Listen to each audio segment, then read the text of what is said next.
in. Welcome. I'm E.G. Marshall. No denying it, there's a great fascination in one man's ability to outwit another by the mere application of wits. We admire a man who is light-fingered rather than heavy-handed.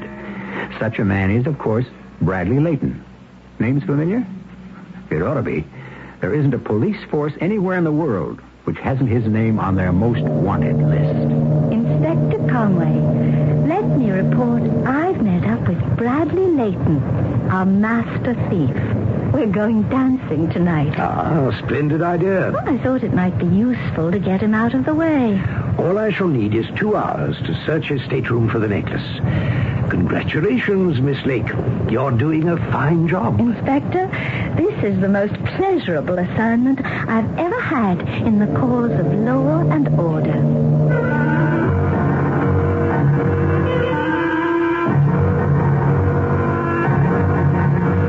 Our mystery drama, The Masterminds, based on a story by Jacques Futrell, was written especially for the Mystery Theater by G. Frederick Lewis and stars Russell Horton.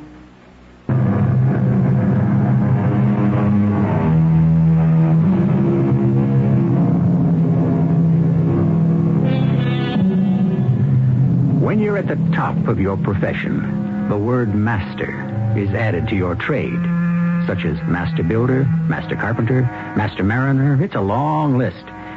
So it is even in that dubious profession of thievery.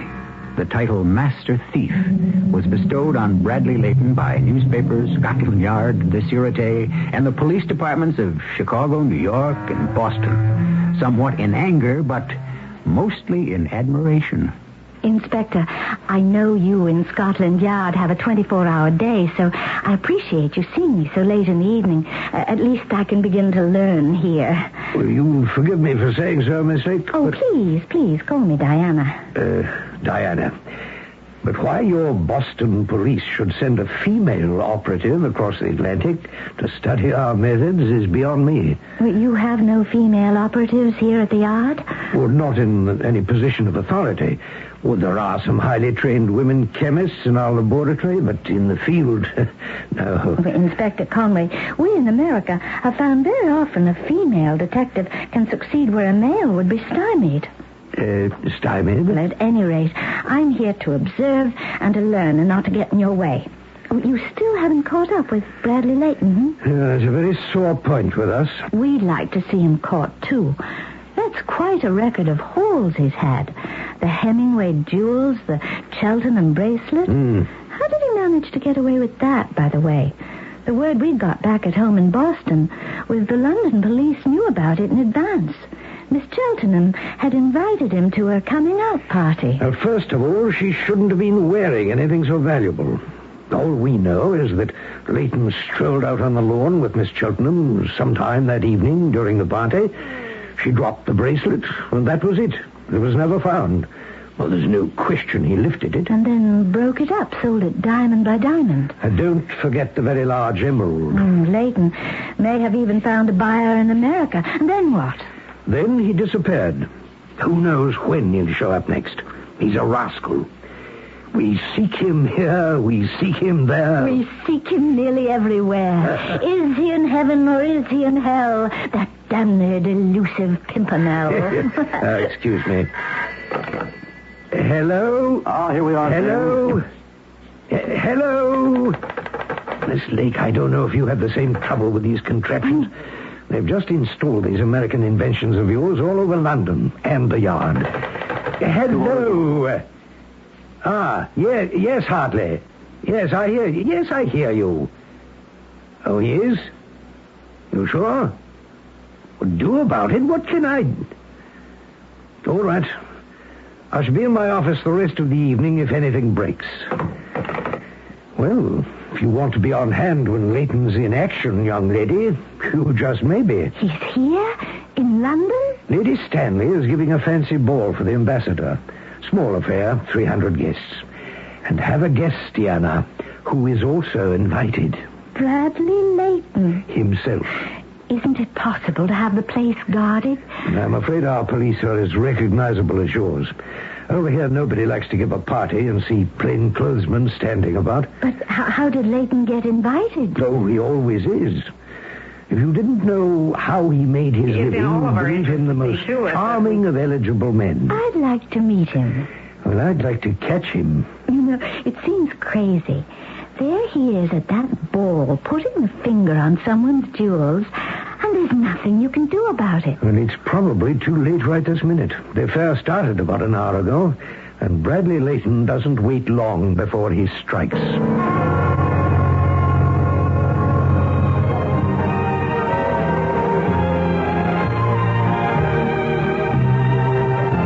Lady Stanley, I always enjoy dancing with you. Oh, where have you been keeping yourself, Bradley, dear?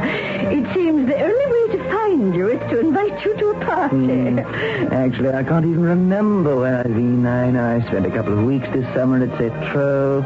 I did a bit of skiing at some of these. Oh, you bachelors really have the best of all possible lives. You're better off, I suppose, without a wife to take care of. At least you don't have to be constantly giving out pretty gifts. I do sometimes. And receive them, too, I notice. I do believe that's an emerald stick-pin you're wearing. Oh, from an admirer? For my part, Lady Stanley, let me be the admirer of your necklace.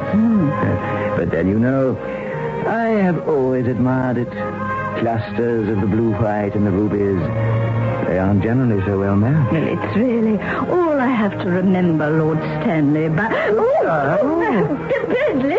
catch me! I'm falling. Are you all right, Lady Stanley? Dear, no, wasn't that a stupid thing to do? Oh my, to fall on the dance floor at your feet, Bradley. It felt like somebody tripped me. Let me help you up, Lady Stanley. Hold on to me. There we are. No, I'm not hurt. No, not in the slightest. Oh my, wasn't that stupid of me? You're sure you're all right?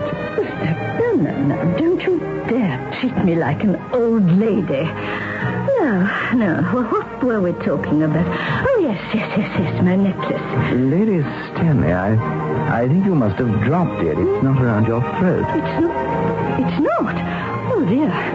Shall we look back there where you fell? Oh, yes, we must. I didn't even feel it come off. Now, let me clear the space where we were. Yes. I'll have the orchestra start playing till we find it. It must be here somewhere. Ladies and gentlemen, if you would be so good. Mr. Orchestra Leader, would you please stop playing?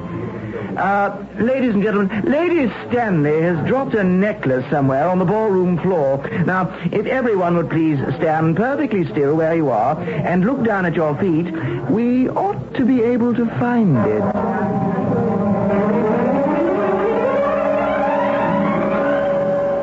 Bradley, dear boy, I feel quite faint. Well, that's why I led you to this sitting room, Lady Stanley, so that the ball could continue and you could get a chance to recover. I cannot understand where the necklace disappeared to. I am distressed. Do you think it's possible to have all of your guests searched? Searched? At a ball in honor of the ambassador? But how could we? What would people say? Then you don't think any of your guests here tonight might have made off with the necklace? My guests? Of course we can't have anyone searched. I'd be the laughing stock of London. I was only trying to help. Well, I know you were, dear boy.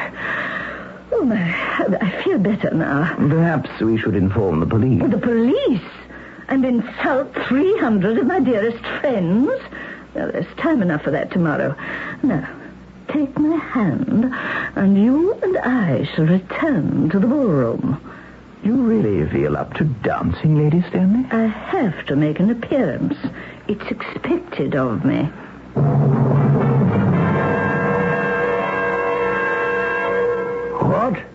What? Yes, Hartley. Thank you. Thank you. Well, what did I tell you, Miss Lake? Diana, I knew it would happen. Lady Stanley's necklace was stolen last night at her ball. Serves her right. Wouldn't inform anyone or ask the Yard for protection. £500,000 gone. Vanished. Bradley Leighton. Well, who else? Exactly like the Cheltenham case. The only difference, instead of strolling in the dark with one victim, he's dancing with another. Presto, the valuables are gone. What we in Boston call his M.O., modus operandi, method of operation. Oh, yes. Does he always work alone? Well, generally, sometimes with a male accomplice, sometimes a female. But not often. And never the same confederate twice. Of course, we haven't actual proof. Did anyone see him remove the necklace from Lady Stanley's neck? It could only have been Bradley Leighton. My assistant just told me that the servants have all been questioned, the butlers, the caterers, musicians, every flunky in the place. But you haven't questioned Leighton himself. The damned elusive Pimpernel is not in London. But we'll do the next best thing. Search his apartment here. Yes? What? Well, say that again, Hartley. Hold on. Diana, Bradley Leighton is booked to sail for America on the HMS Romantic. Hartley, when? Day after tomorrow. Ah, yes, good news. Now I think we've got him. And then I'll talk to you later. Diana, I have always said that sooner or later a criminal overplays his hand. Bradley Leighton, the day after tomorrow, is sailing for Boston. Your hometown, no less. That's good news. Rack your brains, dear girl. Why should a man be sailing to America in midwinter? He's got the necklace, and he's taking it to America to get rid of it. Yes, good thinking. And once our masterminded jewel thief is on that boat, we've got him. There's nowhere he can hide the necklace. Diana, how would you like to be in on the kill? Come with me aboard. We'll have 10 days to stalk our prey. I'd be thrilled, Inspector. I don't think Leighton knows me by sight, and he certainly doesn't know you. Oh, I'll be glad to introduce myself to him. He'd never get away with this one, even if we do happen to fail, and I doubt that. In Boston, the American customs officials will find the jewels. KOH in Reno.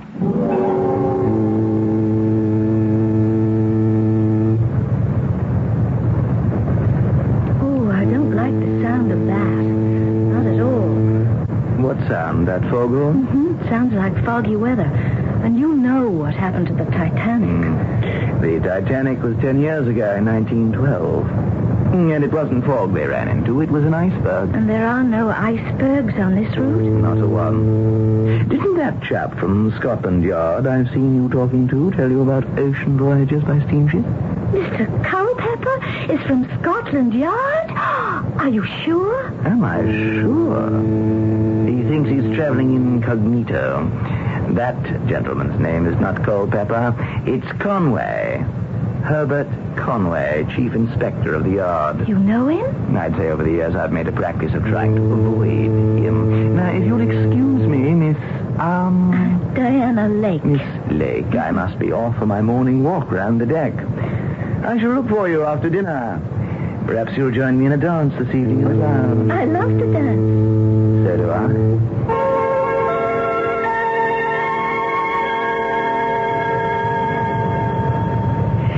And the funny part of our conversation, did you happen to overhear Inspector Conway? He never told me what his name was. He will. You were right, though. You mean about the necklace? Did he let on? No. About how handsome and charming he is. We're going dancing tonight. You are? Well, fantastic progress. Boston certainly has a very smooth operative in you, Diana. I thought it might be useful. While you're keeping him on the dance floor, I shall have myself a good old examination of his cabin. Well, how much time do you need? 2 hours should do it easily. I'm an old hand at this, and in that time I'd be very surprised if I can't come up with Lady Stanley's necklace. Inspector Conway, I would say this is going to be the most pleasurable assignment I've ever had in the cause of law and order.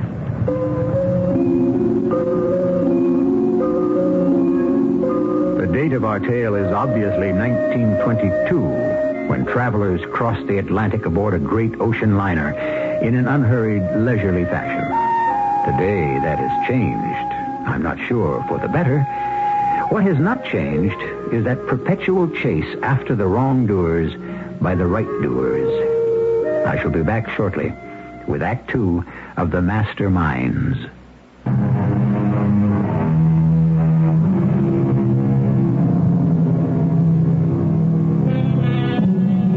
For the life of me, I have never been able to understand why people make heroes out of master criminals.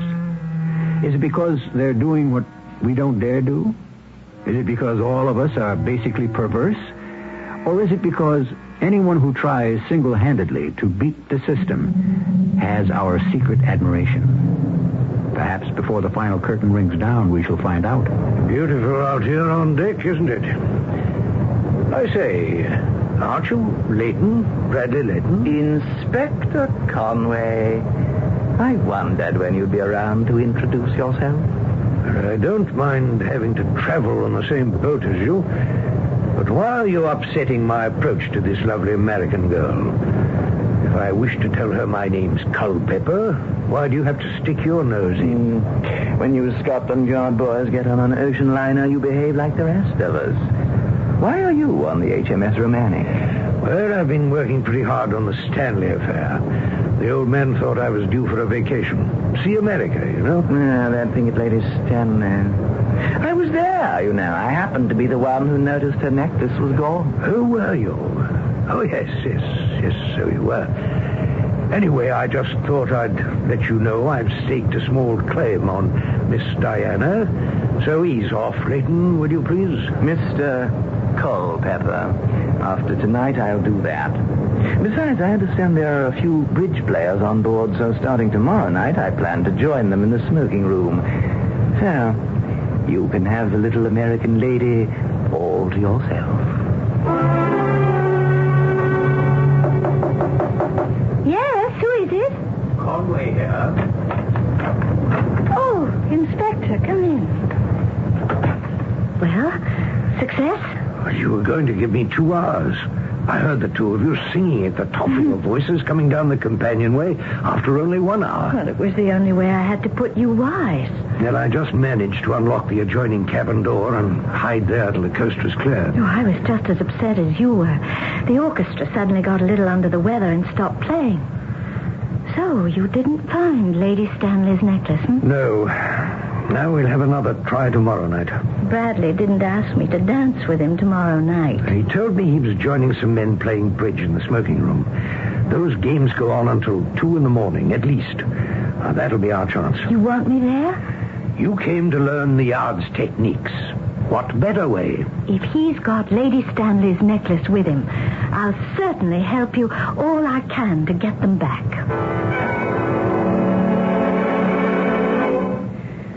So, this is what his cabin looks like. It's a lot grander than mine. He spends other people's money in great style. Where do we begin, Inspector? I'll admit I'm a bit nervous. First of all, Diana, should something go wrong and Leighton happens to return unexpectedly from his bridge game, before we're through, I'll let you into the cabin next door. Well, supposing someone's there. Well, just apologize, say you must have gotten into the wrong cabin by mistake, and buzz off out through the front door. Don't give them time to think. What about you? Leighton knows who I am. He won't be the slightest surprise to find me here searching his cabin. But I want to keep you out of this. Let him go on believing you're just another American girl on a transatlantic voyage. Understand? Right you are. First thing now, let's take the bed apart. Get the blankets and sheets off. I've got them.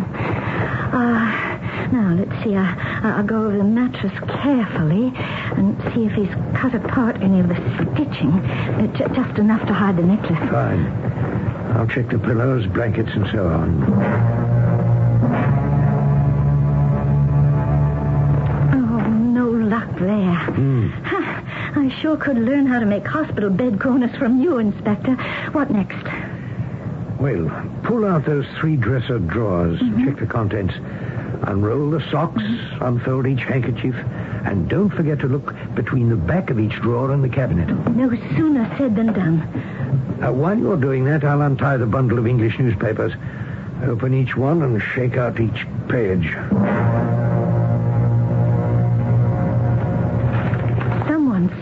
smarter than we are.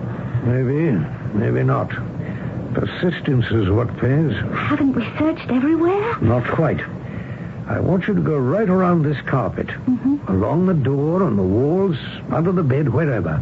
Pull it up wherever it's not nailed down. I'm going around the room, standing on a chair. Look for any cracks or spaces near the ceiling where the necklace could have been hidden. And if that turns up nothing? We'll return to my cabin and plan further. Your cabin has a porthole, Inspector Conway. Mine hasn't. Seniority. All right. So we haven't found anything yet. I say yet, and yet is what I mean. In my opinion, there are 3 further possibilities. 1, Leighton could have left the necklace in the ship's safe to retrieve when we land. Oh, I doubt that.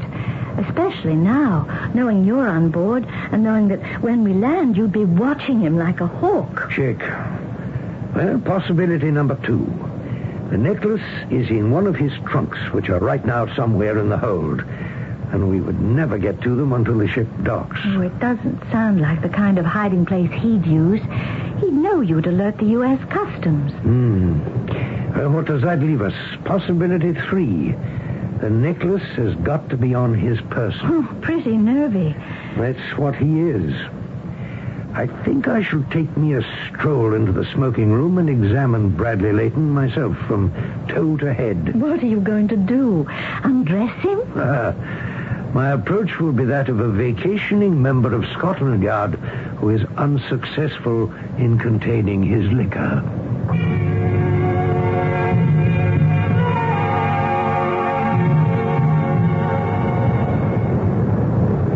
Hello, Inspector. Oh, hello, Leighton. The seas are awfully rough today. How is the gentleman from Scotland Yard this morning? Still feeling no pain after last night? I'm afraid I shouldn't have mixed the grape and the grain. How did you know? Don't you remember? You helped me to my cabin, and I seem to remember that. That's all you remember? Is there more? Well, about midnight, Conway, you appeared in the smoking room, a little, shall we say, unsteady on the pin. Plastered? To the walls. You came up to where I was playing a hand and put your arms around me. You don't remember any of that? I stood up, excused myself to my bridge partner, but you wouldn't let go of me. So I half carried you to your cabin, old boy. Oh, dear. What can I say? I had the devil's time with you, Conway. You kept hugging me in a most embarrassing fashion. Oh, I am ashamed. What can you think of me? Shall I tell you? If you were pretending in order to frisk me, you're wasting your time. I know nothing about Lady Stanley's stolen necklace other than I happened to be dancing with her the evening it disappeared. Good day, Inspector Conway. Or should I call you Culpepper? For I see that young American lady heading this way. I'd walk that off with exercise, Inspector. It will help. Good morning, Mr. Culpepper. Good morning, Miss Legg. No luck, I gather. How did you know? No knock on my cabin door last night. He's as smart as they come. I went through my entire tipsy repertoire to no avail. He didn't have the necklace on him. No, he didn't.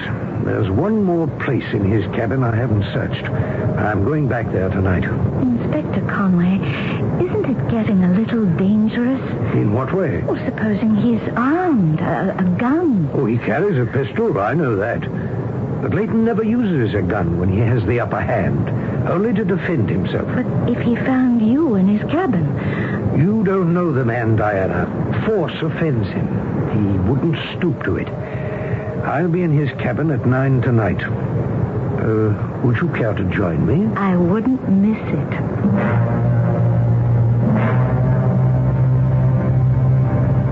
Look up there.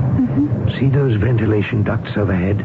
Now, I'll stand on the bed and pry loose the front part. It's just the kind of hiding place no one would notice. True, I never think to look there. Now, remember what I said. If Leighton suddenly comes back... Oh, someone is coming. Better put this chair back. I haven't even begun, so we'll both duck into the cabin next door. Good. Cabin's dark. It's empty. Now, let's wait and see if he goes away. Inspector Conway, is that you in the cabin next door? Diana, he's playing games. You better get yourself out the front door of this cabin. Hurry. I'll tell you what, Inspector. Come join me for a nightcap. I'll ring for a bottle of brandy and we can sit here and talk. Maybe I can help you find what you're looking for. Hold on, Diana. I'll unlock the front door for you. But what about you? Bradley Leighton always serves extremely rare brandy. It makes our relationship a pleasure.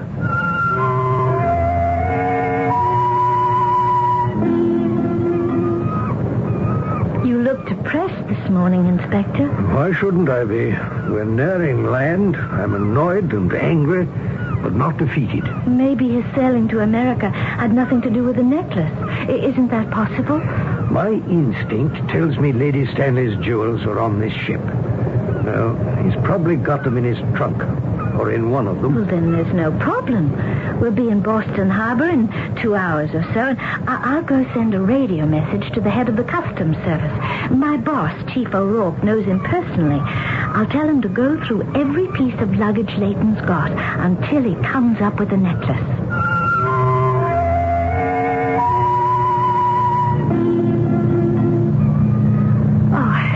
I was so long, but I waited for an answer. The chief said they'd take care of the luggage and Leighton as soon as he gets off the ship. Good. But he won't get away with anything. That's him, forward on the deck below us. Oh. Do you see that? Oh, he's certainly handsome. He's been avoiding me. Don't ask me why. I know I wasn't that bad a dancer, but he never asked me a second time. Diana, look out ahead. There's a motorboat headed this way. Is that the pilot? No, not in that thing. That boat's built for speed. The man at the wheel is waving at us. No, he isn't. He's waving at Leighton. See? Look down there, forward. Leighton's waving back. Ahoy there! Bradley! Hello, Harry! What brings you here? I heard you were aboard. Came out to meet you. How was the trip? Boring, I'm afraid. Look, I got a package of American newspapers here. I'll throw them up to you. You might enjoy them. Inspector Conway, something's going on down there. I think we ought to see what it is. Thanks. I've got them. Now, I've got a bundle here of some English papers for you. Catch! There's something in them that will interest you. What do you have? I'll be back for sure. See you on the dock, lady.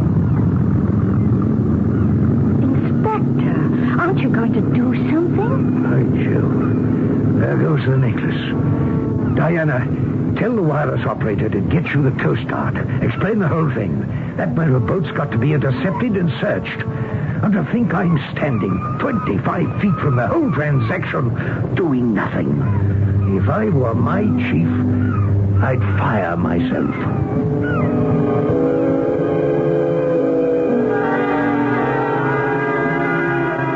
At this point, it appears that the master criminal mind has outwitted pursuit. As always, I ask myself, what will happen when two antagonists on opposite sides of the law are pitted against one another? And then I realize that is precisely what the third act of Mystery Theater is for. In short order, I shall be bringing that act to you.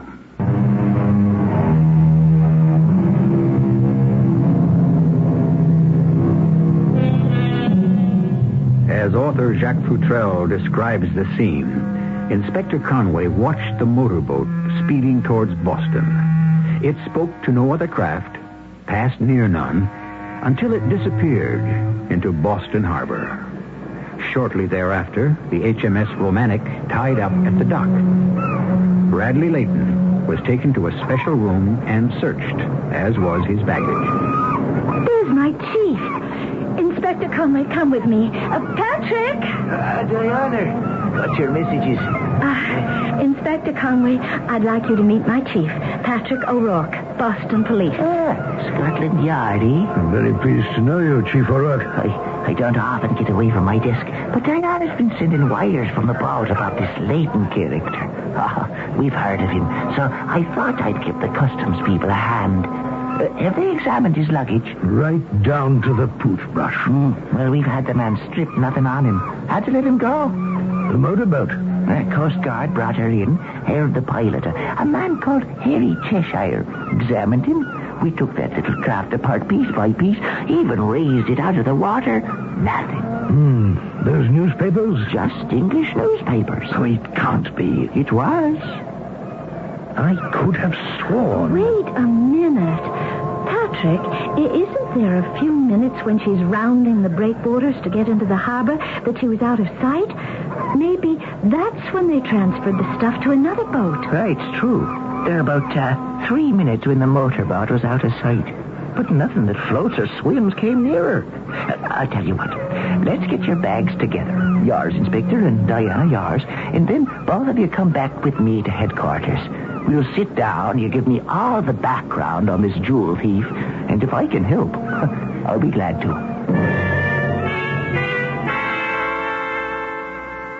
So he's here in America in the clear, and we are, as you say, stymied. Inspector, how many stones in that necklace?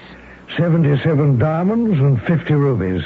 127. Very good haul. Tell me now, that man in the motorboat, was he really English or was he acting? No, there's no question. Actually, he was a Cockney. That's an accent very hard for anyone to imitate. English? Cockney? Well, does it make a difference? Well, only that Leighton might be more likely to have an English accomplice. We'll check into this Harry Cheshire.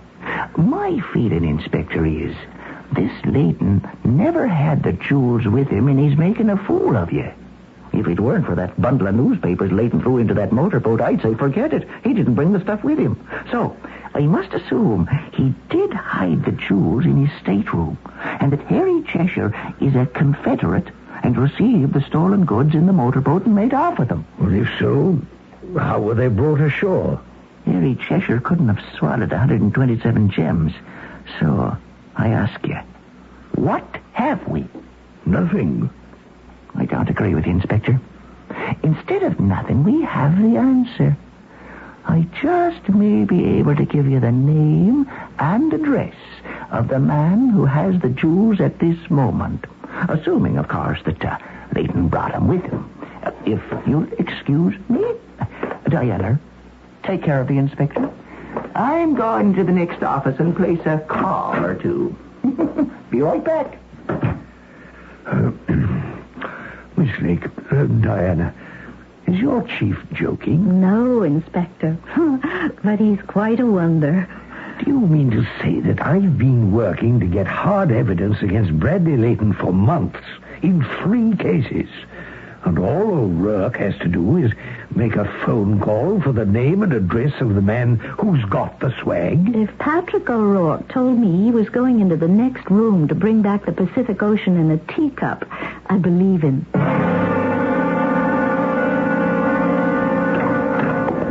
I think I got it for you. I wrote down the name, Inspector. Here. No, see if you can read my writing. Henry C.H. Manderling. Scituate. What's a Scituate? It's a town in Massachusetts. Here, I'll show you on the map. Henry Manderling has probably got the necklace right now, in whole or in part. Diana, it's your assignment. Go on insisting the Inspector and find him somewhere to stay, somewhere near Scituate. Is that all you're going to tell us, Patrick? It's the Inspector's case. Well, let's go then. All the stones will be unset, and you'll probably find them in miniature oilskin bags, about as small as your little finger. We'll follow it up, Chief. And when we apprehend Leighton and Cheshire and Manderling, we'll call you. No, don't thank me, Inspector Conway. Hands across the sea. I'm sure the Yard will do the same for us.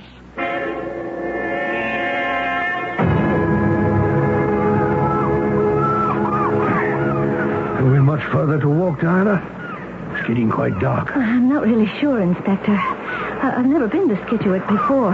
But when I asked in that store in the village, they said that Henry Manderling's was the last house along the cliffside.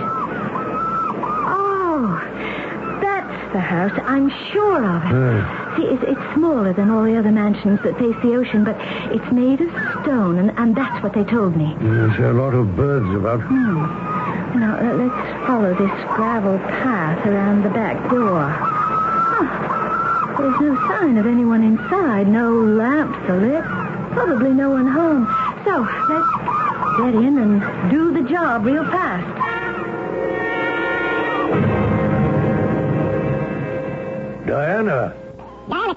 Diana, come here. I'm in the kitchen. Are you all right?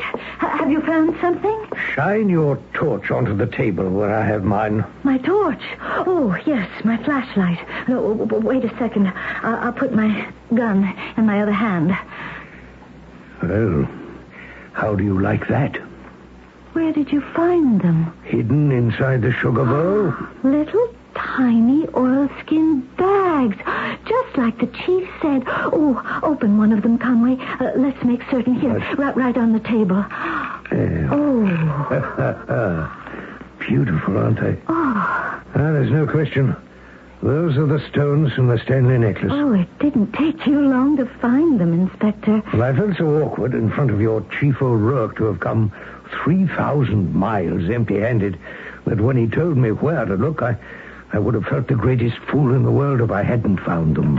Shh! Someone's coming. Douse your light. Yeah. After that little walk along the cliffs, Harry, I think a drink is in order. Now, where do you keep it? Here, in the kitchen. Will I light the oil lamp? Gentlemen, put your hands up. Leighton, I want you. Leighton's got a gun. Come. He's running out the door. I'll get him. You take care of Harry. I don't know nothing. Harry, why don't you run out the door like your friend Leighton? With a bullet in my back? I'm not going nowhere. So you're going to let him get away, and you'll be hit with the whole rap. I don't know what you're talking about. We'll see. Okay. Now move. You heard me. Move. Out the front door. Wait a minute. Where do you want me to go? I want you to take me outside and show me that little house you have next to this one. What little house? Where you keep your pigeons, Harry. Come on now. Move.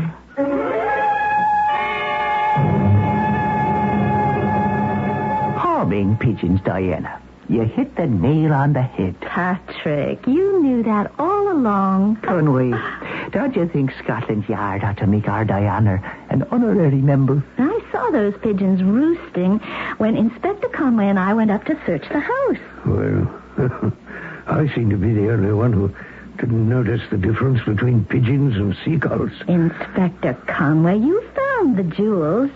And that's, after all, what you came to America for. Yes, but I lost Bradley Leighton.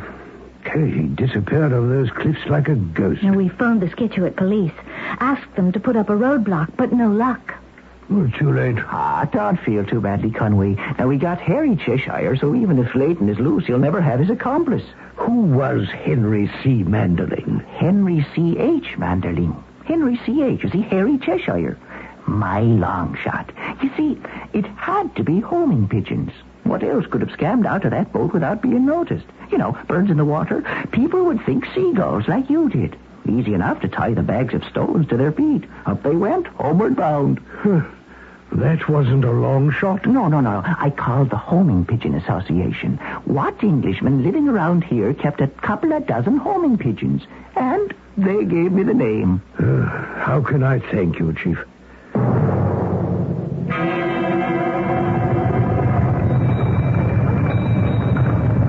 You comfortable, Diana? Very. Are you, Bradley? Very. I like being wrapped up in a blanket lying on a steamer chair. Oh, but I don't like the sound of that, though. No, that foghorn? I want to get to wherever we're going, safely. You know what happened to the Titanic. My darling girl, don't you remember my telling you that the Titanic ran into an iceberg, not fall? You know, I've been thinking about Inspector Conway, Diana. Inspector Conway? I thought he was real sweet. I've been thinking, what are they going to do to him in London when he gets back to Scotland Yard and plunks down what he thinks are Lady Stanley's rubies and diamonds and they all turn out to be imitation. And I've been thinking, what is Chief Patrick O'Rourke going to say when Detective Diana Lake never returns from her vacation?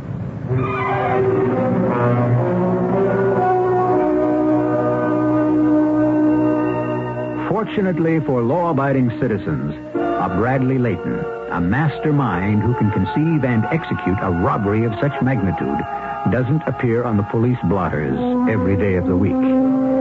However, unfortunately, all the cunning ones have not been caught. But at least we know who they are. I'll be back shortly.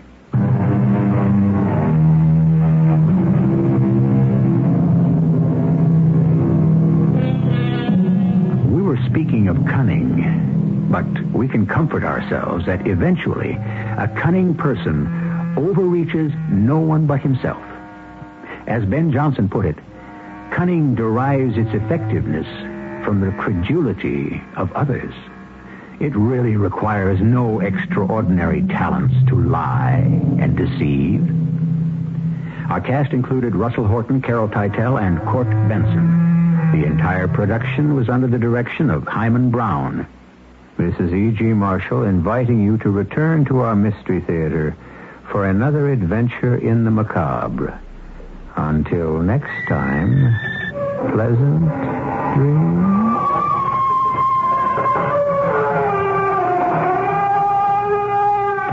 This is KOH in Reno. CBS Radio Mystery Theater presents...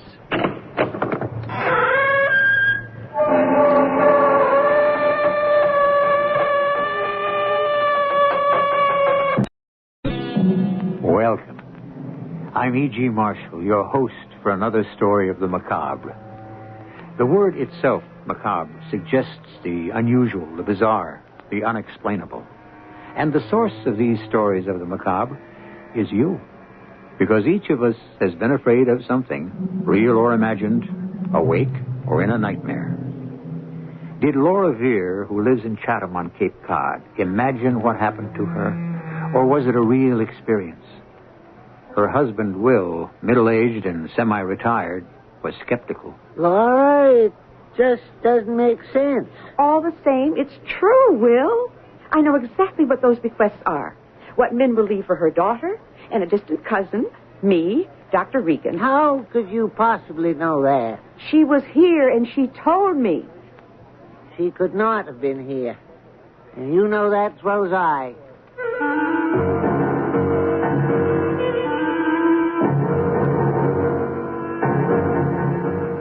Our mystery drama, The Red Circle, was written especially for the Mystery Theater by Roy Windsor and stars Ann Petoniak and Robert Dryden. It is sponsored in part by Buick Motor Division and General Electric Citizen Band radios. I'll be back shortly with Act One.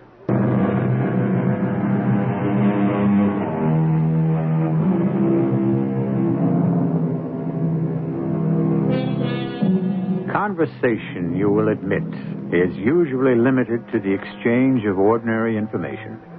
We talk about the weather and rising prices, an invitation, children, ordinary everyday subjects talked over and over again without much change.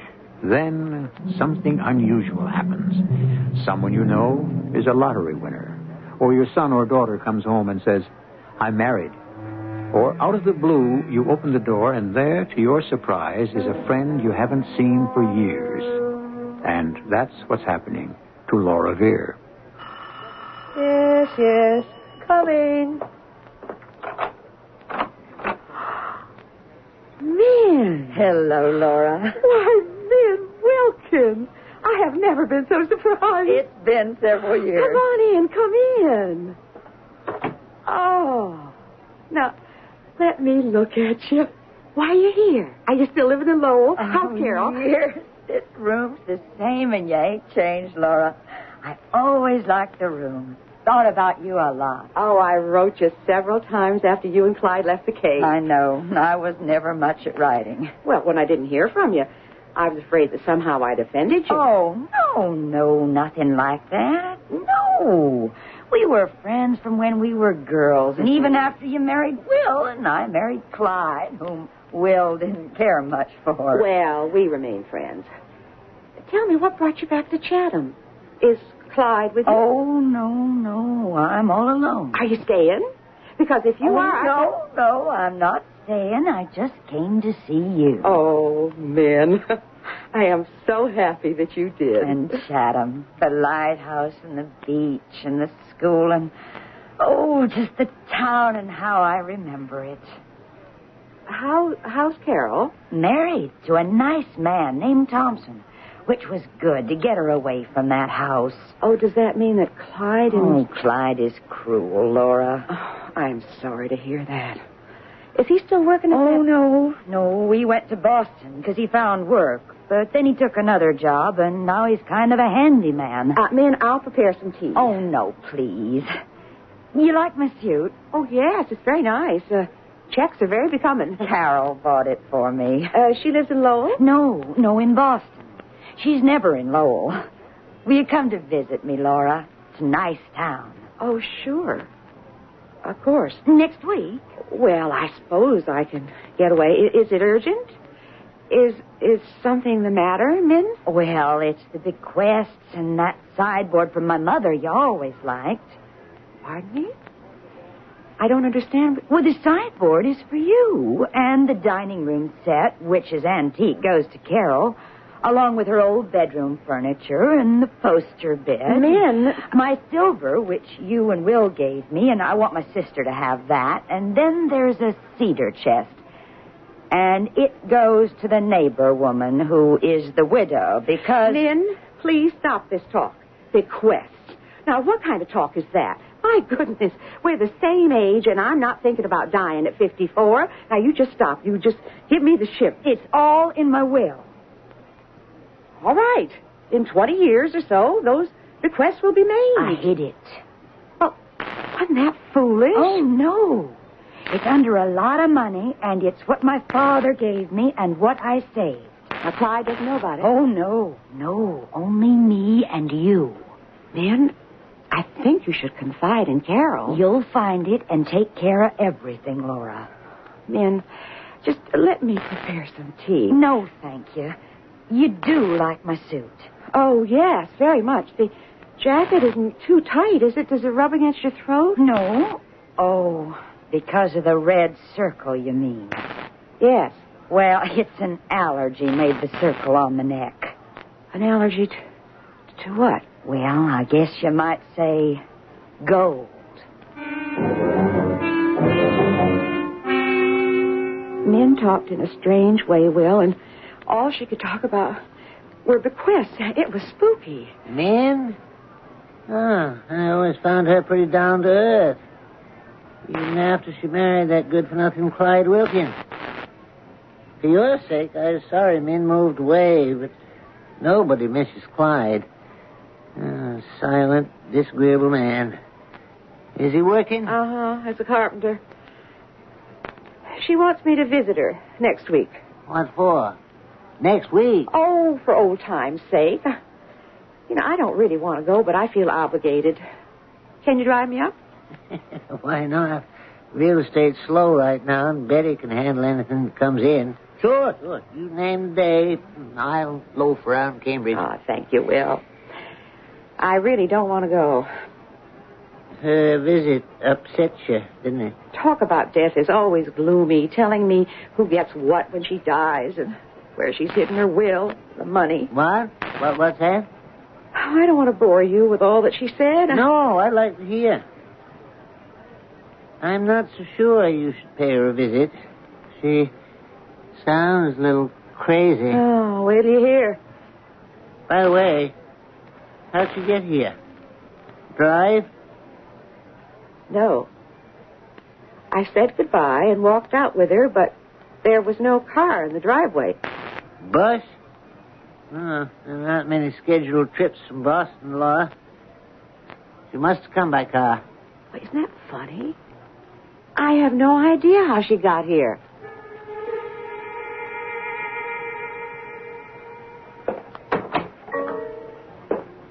Laura? Yes, Bill? I work all day. Oh, come on. You played golf this afternoon, Will. Don't try to fool me. Now, let me see the mail. And you took a nap. And why not? I missed the postman, I admit, but it's mostly junk mail. Well, look here.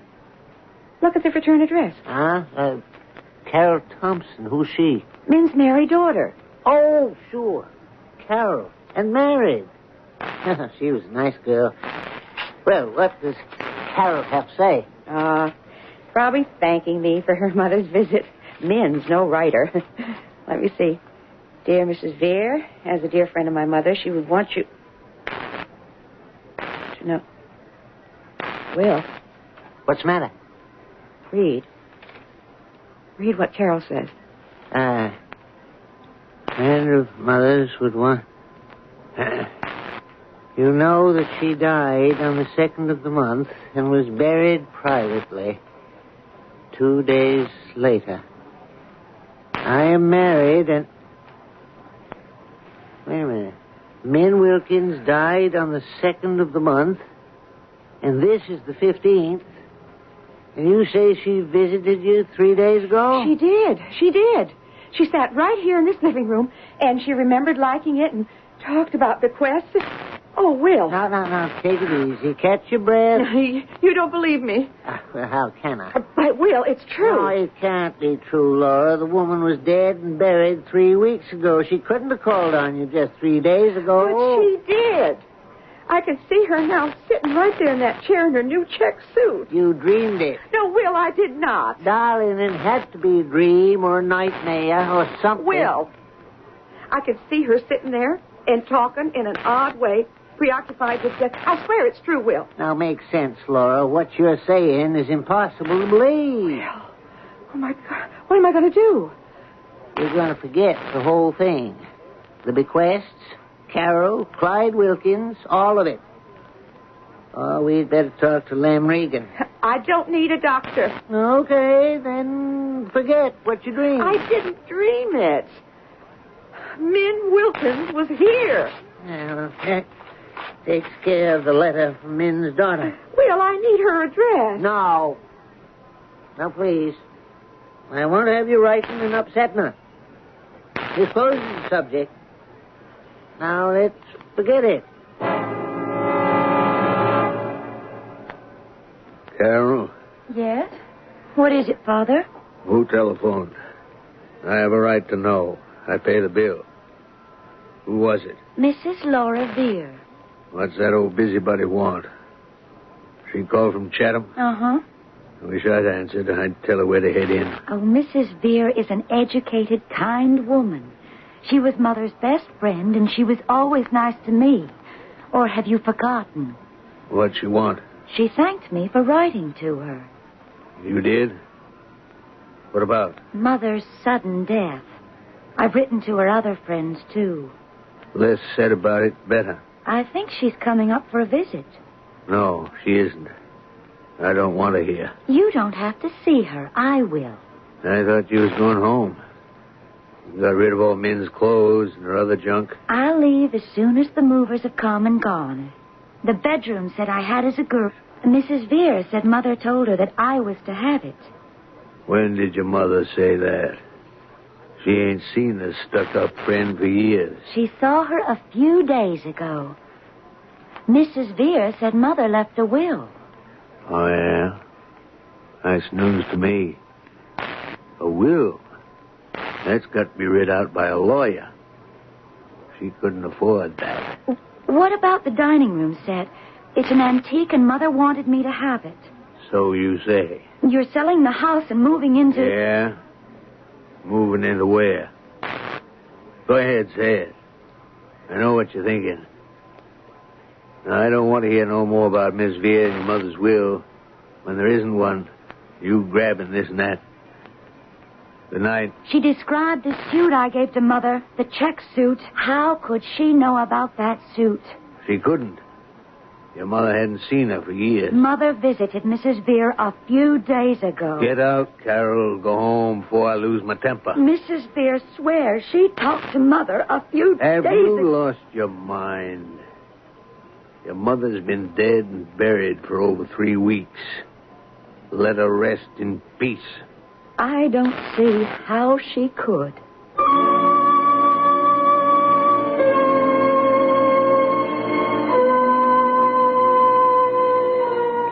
As Samuel Johnson said to Boswell, it is still undecided whether or not there has ever been an instance of the spirit of any person appearing after death. All argument is against it, but all belief is for it. That may be the problem here. Did a woman 3 weeks dead visit a friend only a few days ago? We'll unravel the problem a little more when I return shortly.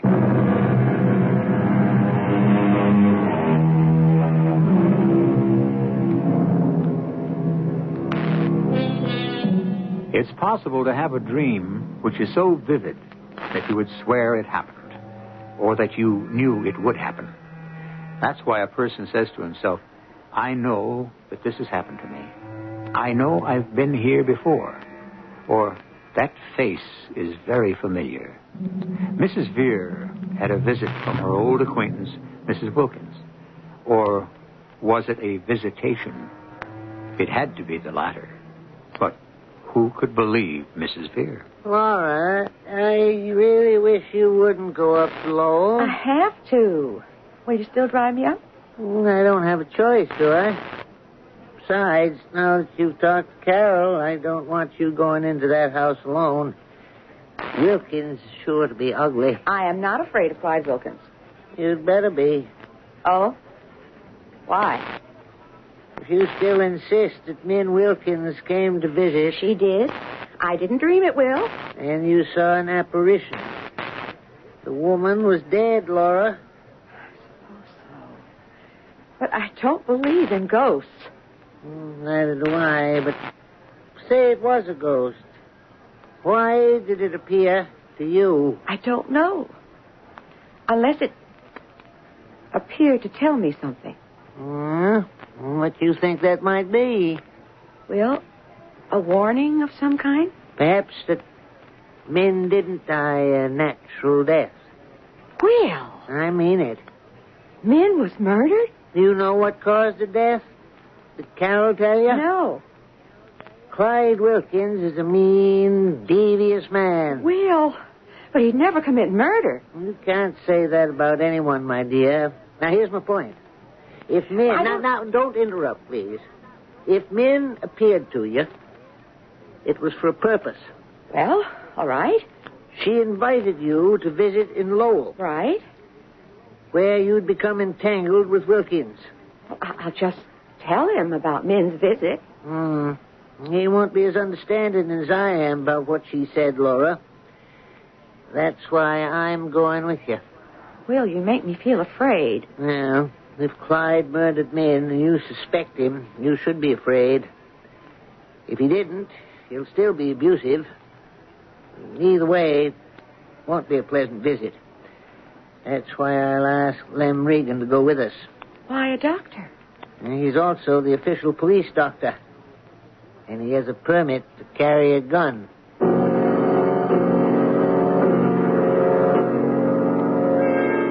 Well, I must say, Laura, it's about as strange a story as I've ever heard. Lem, it's the truth. Well, let's say it's the truth as you see it. You doubt Min's appearance, Will? Well, to be honest, and without meaning to offend my dear wife, of course.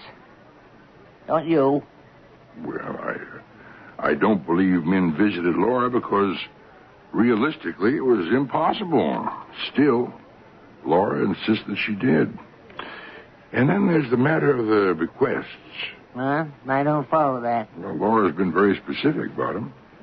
What goes to this person and that, like that. Well, maybe.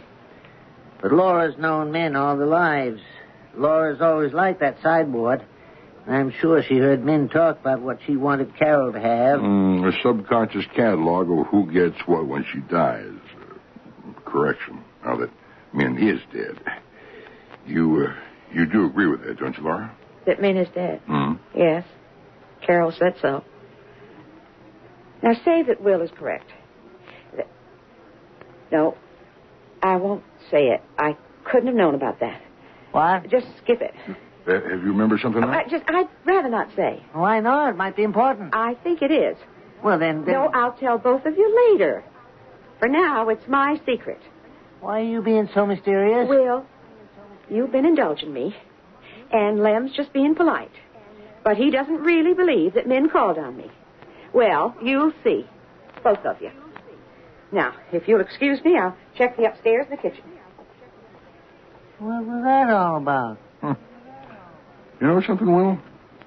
I'm convinced. Well, I'm not. Nerves. Well, she had a bad scallop. No. Laura's in good health, and there isn't a bad scallop anywhere around here. No, I'm convinced of something else. Your theory. If you accept the mad premise of the visit, it could make sense.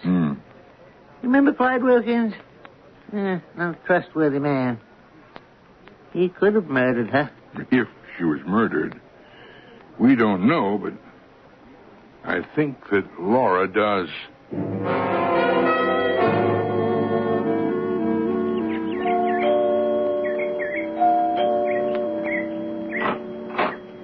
Carol, my dear. Hello, Mrs. Veer. Come in. He's not here. Thank you for seeing me, Carol. Oh, I'm so glad you telephoned and came up. I'm fascinated by what you told me. My father wasn't, of course.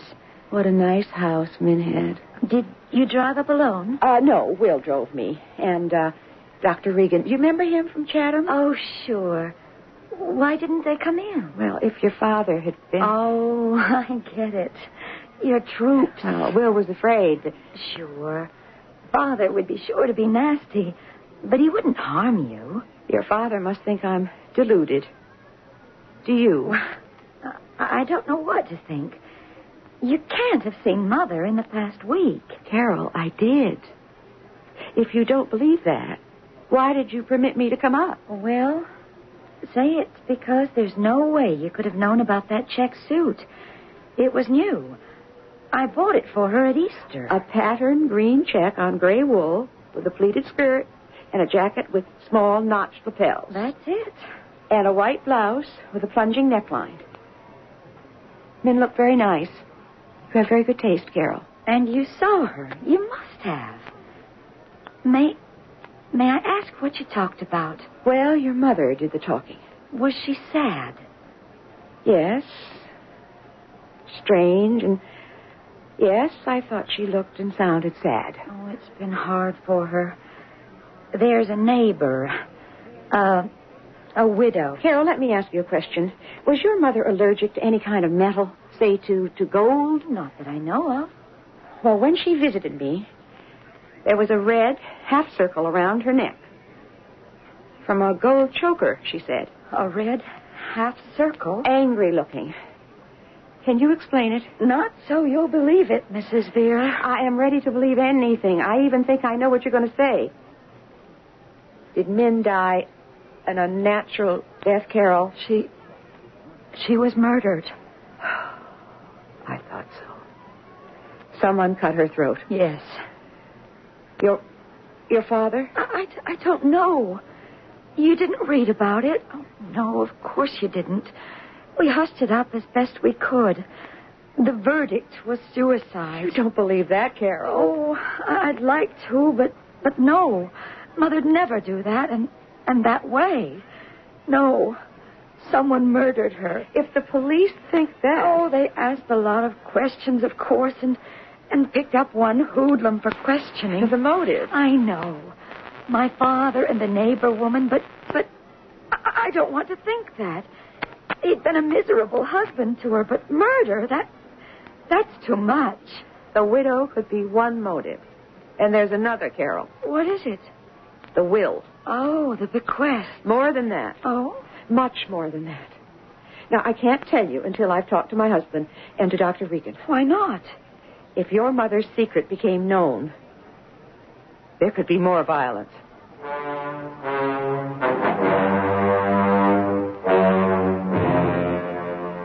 So you sneaked her in behind my back. Your supper's on the kitchen table. I told you I didn't want that Miss Via in my house. How could I turn her away? Easy. Tell her to go away. Anything else? I'm leaving. Did your movers strip the place? I canceled them. Is that so? Well, dandy. You don't want your bedroom set? I don't want anything. I've seen the last of this prison and of you. Dandy. That's gratitude. Gratitude? You dare use that word after grinding Mother down to nothing? Treating her like a poor relation, leading your double life? Watch your mouth, Carol. What? You'll take care of me, too? Don't tempt me. You admit it. I admit nothing. You murdered Mother. You're a fool. Who put such a notion into your head? That busybody, Miss Vere? She saw the red half circle on Mother's neck. She cut her own throat. I don't believe it. I don't care what you believe. Subject's closed. Not if I have my way. Mother's will. Oh, come off it. There is no will. Yes, there is, and that's why. Night after night, you keep on searching the house from attic to cellar. Go away, Carol. And there's something else. Mrs. Vere said so. Some secret of Mother's. What secret? I don't know. She was afraid to tell me. She'd better be. You tell that busybody if she ever shows up here again, I'll cut her throat. I think you would. She knows that. That's why I think she'll go to the police. Let her. She'll make a fool of herself. Or have you arrested for murder. Ah, there's Laura, Will. Oh, I see her. Evening, my dear. Hello, dear. Did you have any luck? Well, thanks to Lamb, we had an audience with the police commissioner. And it was an audience. We explained that as friends of Min Wilkins, we had our doubts about her sudden death. Did you tell him about her visit to me? No, my dear. Even if Lamb and I are a little weak in the head and believe you, the commissioner never would. You know, we skipped Min's visitation and talked hard facts. What are they? Well, on the 2nd of the month, Mrs. Wilkins was found in her kitchen with her throat cut. Oh, who found her? Clyde Wilkins. Uh-huh, of course. Now, why didn't they arrest him? Well, he has an alibi. He was at the Copper Penny Bar with a friend of his, Johnny Moe. That doesn't mean anything. Now, when was she murdered? Well, the police doctor places the time of death between 6 and 7 o'clock that night. Uh-huh, so she was up and around. That's funny. Was there any sign of a struggle? We asked that. No, it wasn't. The police are inclined to think that Min took her own life. Well, I don't believe that. I can't say I do either. What strikes me as odd is why there were no signs of a struggle. Now, Min was awake and dressed. Where was her body found? In the kitchen. See, the person who murdered her must have been known to her. It wasn't a stranger. It had to be Clyde. He's a strong brute. Yeah, I'd say Clyde, but the alibi An alibi can be bought, Lem. Yeah. Well, it's a muddle. It is. The police are letting it die down. Well, I'm not.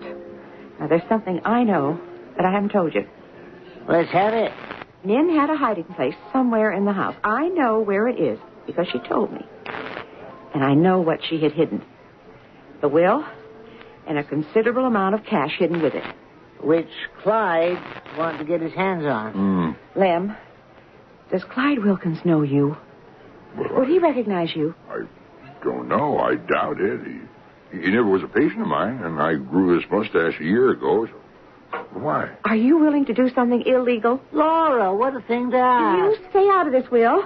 I want to trap the person who murdered my friend. Well, I'm for that. The hidden will and the money, those two things are what somebody's afraid will be found by me. I said you'd be in danger if you didn't drop this fool investigation. I know that. I admit that I was afraid about Clyde.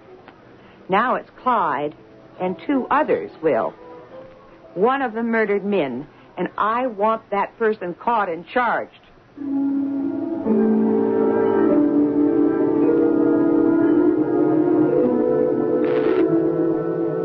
We're following a trail which may lead to the person who murdered Minnie Wilkins. What's unusual is that the pursuer Laura Veer insists that Minnie visited her weeks after Minnie was dead and buried.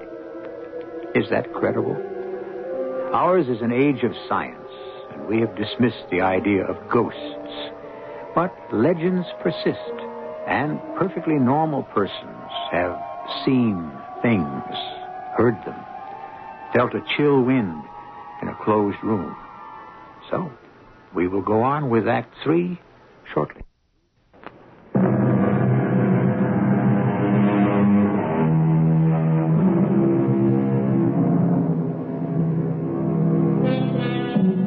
What is a ghostly presence?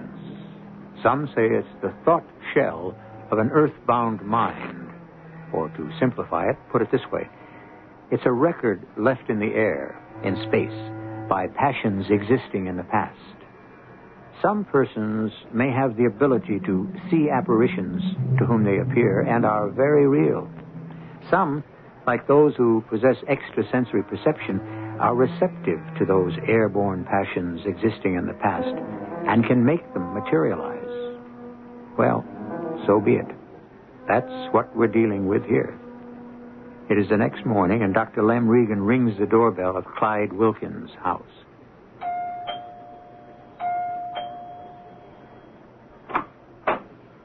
Yeah? What you want? Gas company. I come to read the meter. Oh. Well, I'm just going off to work. Oh, it won't take long. All right, well, then come in and hurry it up. I can close the door behind me. No, none of that. I stay till you go. Okay. The door to the basement. There. Off this hallway. Haven't you been here before? Oh, sure. The lady used to leave the downstairs basement door open, but it's locked, so I... Okay, get it over with. Hop in, Lem. Duck down and get rid of that jacket, Lem. All right. Oh. Everything go all right? Mm-hmm. Yeah, it worked perfectly. You found the hiding place. I'll never understand how you knew where it was, Laura. But I found it and planted your note. Now, what next? Well, I think I know what's going to happen. Not another visit from an apparition. No, this is just common sense. You'll see. I want to get to a telephone and speak to Carol. I hope she'll cooperate. She will. You can bet your boots Carol wants her mother avenged.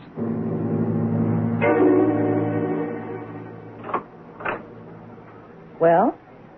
Well, what? I never thought I'd see you again. I'd like to speak to you. Okay if I come in? Come ahead. Where's Miss Veer? How should I know? Back in Chatham, I suppose. What do you want to know? I wish you'd talk to her for me. No way. You hate her. No, I don't. I only said she's a busybody, and she is. But I got to find something out. She said there was a will. That your mother had some things written down about... Bequests. Yes, you didn't believe her. The old frump knows something. What's so important about the will? Keep everything for yourself. Maybe the widow will want them. There's money there, Carol. Where? Your mother squirreled away money somewhere in the house. Probably where she hid the will. So that's what you've been looking for. Not the will, the money. And you want Mrs. Veer to tell you where to look. That's the last thing she'd do. She'd tell you? Maybe she would. Or maybe she's already told the police. Huh? What for? It's an unsolved murder. But the police don't give up. They'll get the person who murdered Mother. I'll give you half the money, Carol. Half of what? You don't even know if there is money or how much. Min got a chunk from your grandfather. Maybe $7,500. And she hid away maybe another $2,000 or $2,500. You could use $5,000. So could I. She wouldn't leave it to you. The money's mine. We'll see about that. You won't even get into the house. The police can. Why do you keep bringing up the police? Do you think they're satisfied that someone unknown murdered Mother? Carol, look. Half the money, and you can have all that broken down furniture. You call Miss Veer. There's cash money somewhere in the house. Your dowry for the widow. Oh, lay off. We're friends, is all. Oh, it's nice to have one, isn't it? You are a mighty bitter person. It's not natural. I think the shoe's on the other foot. I care about the murder. You only care about that money. I hope it's never found. I'll find it all right, without any help from Via or from you. You remember Mr. Veer, dear? Oh, of course. Hi, Mr. Veer. How attractive you are. This Dr. Regan? Oh, of course. I remember the poison oak. My goodness, that was many years ago. Carol, please sit down. Well, I wondered if I'd hear from you again, Mrs. Veer. You were so mysterious the last time we talked. Yes, I was. It's dangerous to suggest that someone is a murderer. I did tell my father you thought maybe he'd murdered my mother. Someone did. We know that. I want to catch that person. But we need your help. I'll do anything. Now, you won't be in danger, Carol. Dr. Regan's a police official, and we've spoken to the police in Boston and in Lowell. We're cooperating with them. My father has an alibi for the night of the murder. So is Johnny Moe. Well, we know that, Carol, but somebody's guilty, and Mrs. Veer has worked out a scheme to trap whoever did it. It was the money, wasn't it? Yes. Yes, your mother hid a substantial amount of cash, and we know where it is. I know it's hard to believe, but your mother told me about the hiding place. And I confirmed it this morning and left a note in the hiding place. You did? Now, Laura, from the beginning, tell Carol what we wanted to do. I'm going to tell you where the money is hidden. But that's just what my father wants to know. He came to see me this noon, and he wants me to talk to you about... Of course. Now, listen carefully. Everything depends on you, Carol. You have to give a performance. Depending on how well you perform, we'll not only recover the money, we'll trap a killer.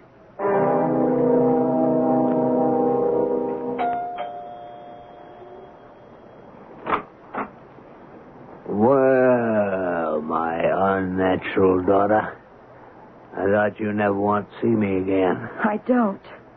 Then run along. I'm going out to eat. You don't care about the money? What's that? Come in. Well? You wanted me to telephone Mrs. Veer. You did? You come to your senses?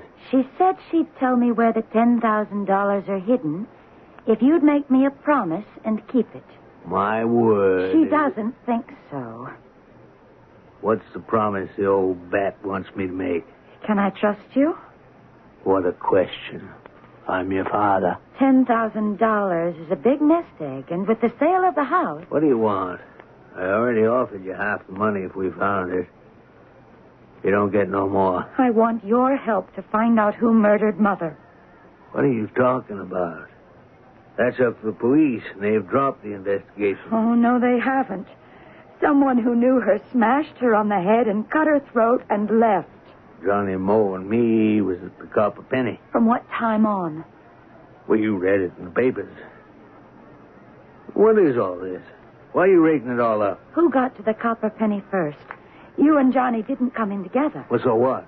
Did you know that a neighbor of the widow's saw Johnny's car in her driveway around 5 o'clock? That's a lie. You don't know about the widow and Johnny? The handsome Johnny who's 10 years younger than you are? That won't work, kid. Johnny was with me from 5:30 on. Now, you listen to me. The widow's a good woman. I'm going to marry her. You mean you're going to buy her? Why would she pick you when there's Johnny? Watch it. You think you're smart. Your education? Yes. But you're dumb, Carol. Real dumb. That slap in the face is nothing. You tell me where that money is, or I'll wring your neck. Not cut it. Where's the money hidden? Tell me, or so help me. All right. But I have to show you. Tell me where it is. I can find it. No, not until you promise to put up half the money as a reward to find the murderer. You're crazy. I mean it. Unless I tell you where it is, you'll never find it. And if you kill me, you'll never know. Okay. 5,000 for the reward. I don't mind. Nobody'll ever collect it. Now, talk. When he slapped Carol, I almost opened the door. He's a dirty brute. He'll break. You got your revolver, Lamb? Yeah, ready. There was a good guess about Johnny Moore. Oh, shh. Not a sound. Not a sound. They can't see us. Looks like a warehouse down here. Oh, there he is. All right. Now, where's the hiding place? Come on. Let go of my arm. Now, look here, I don't break it. Where is it? Lift down that box up there. What? That's an old Christmas tree stand. Busted. Should have been thrown out years ago. That's where the money is. I got it. Now, cut the string. An oilskin bag. It's in there. Here, let me... Take your hands off. Look, Carol. The money. What's that envelope? Huh? Oh, she's written on it. For Carol. Birth certificates and will. Junk. Here. How much is there? Buckets. Wouldn't her old man spin in his grave if he saw me now? His money, and it's mine. This envelope, it's got a note in it. To whom it may concern. I expect to die a violent death. Clyde, Johnny Moe, and the widow plan to kill me for this money. Clyde won't do it. He's yellow. It will be Johnny or the widow who does it. The one that don't have an alibi. Clyde is a dumb fool. The widow is Johnny's woman. They'll double-cross him. Get away there! Don't move, Clyde. What? I'm a police official. Dr. Regan, hand over that piece of paper. Laura, You murdered Min. No. No, honest, no. Me and Johnny... Have alibis, and that leaves only one person who could have murdered Min. Your neighbor. The widow. Was she? The note? How did Min know? The police have her in custody, Mr. Wilkins. And experts are searching her house and examining her clothing for bloodstains. You'd better talk. The three of you conspired to commit this crime. And all of you will go to prison for life. Thanks to an apparition. The apparition of Min Wilkins, who visited Mrs. Vere, who's now avenged her foul murder. Perhaps in time, the three who conspired to murder Min Wilkins would have been apprehended. But passing time covers events with the dust of fading memories, and an unsolved murder would have been forgotten, except for that apparition. Min came back from the grave to arouse her friend Laura Vere. A story of the macabre. I'll return shortly.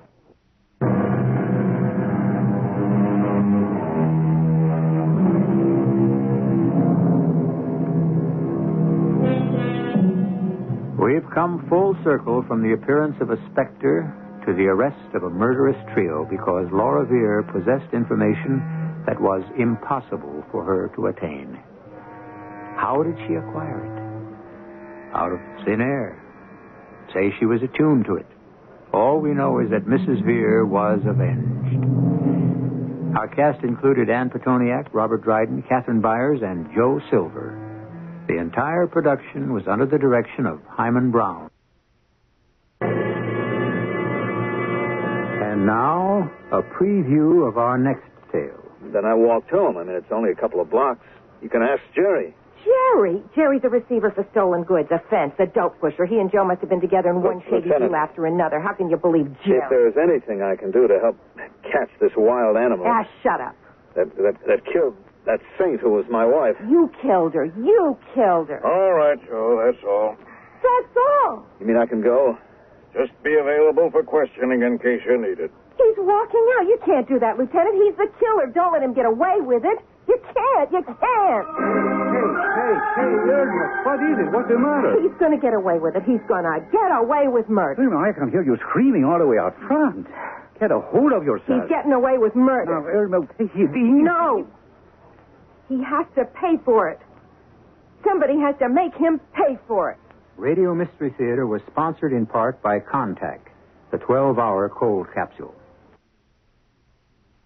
This is E.G. Marshall inviting you to return to our Mystery Theater for another adventure in the macabre.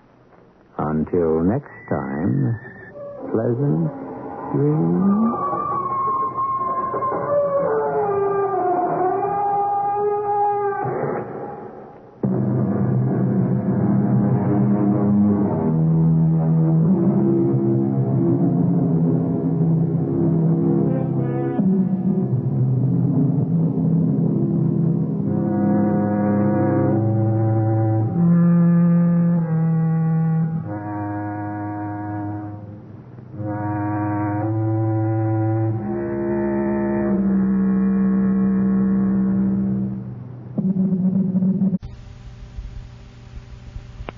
And now, Mystery Theater, brought to you in part by True Value Hardware, your store of first choice.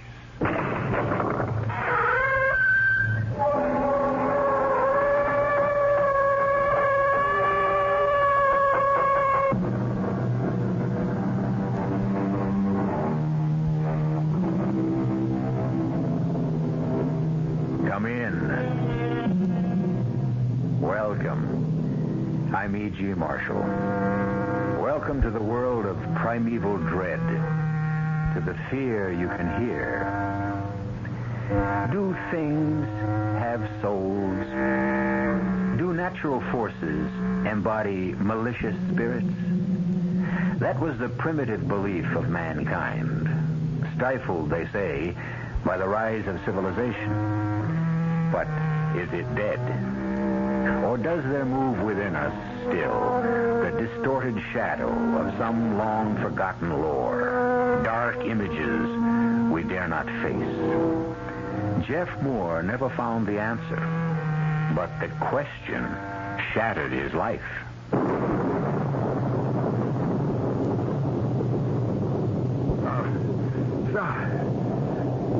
You devil, Chindi. I defy you. You called me and I'm here, Chindi. I'm here. I defy you. No. Jeff, don't wake up. What? It's a dream. You're having a nightmare. Oh, Katie, that terrible dream again. Just a storm. The horse again. The horse galloping toward me. The rider wrapped in a long black shroud. When he turned his face to me, it was a mass of melting flesh. It was the face of the man we buried out there in the sand. Katie.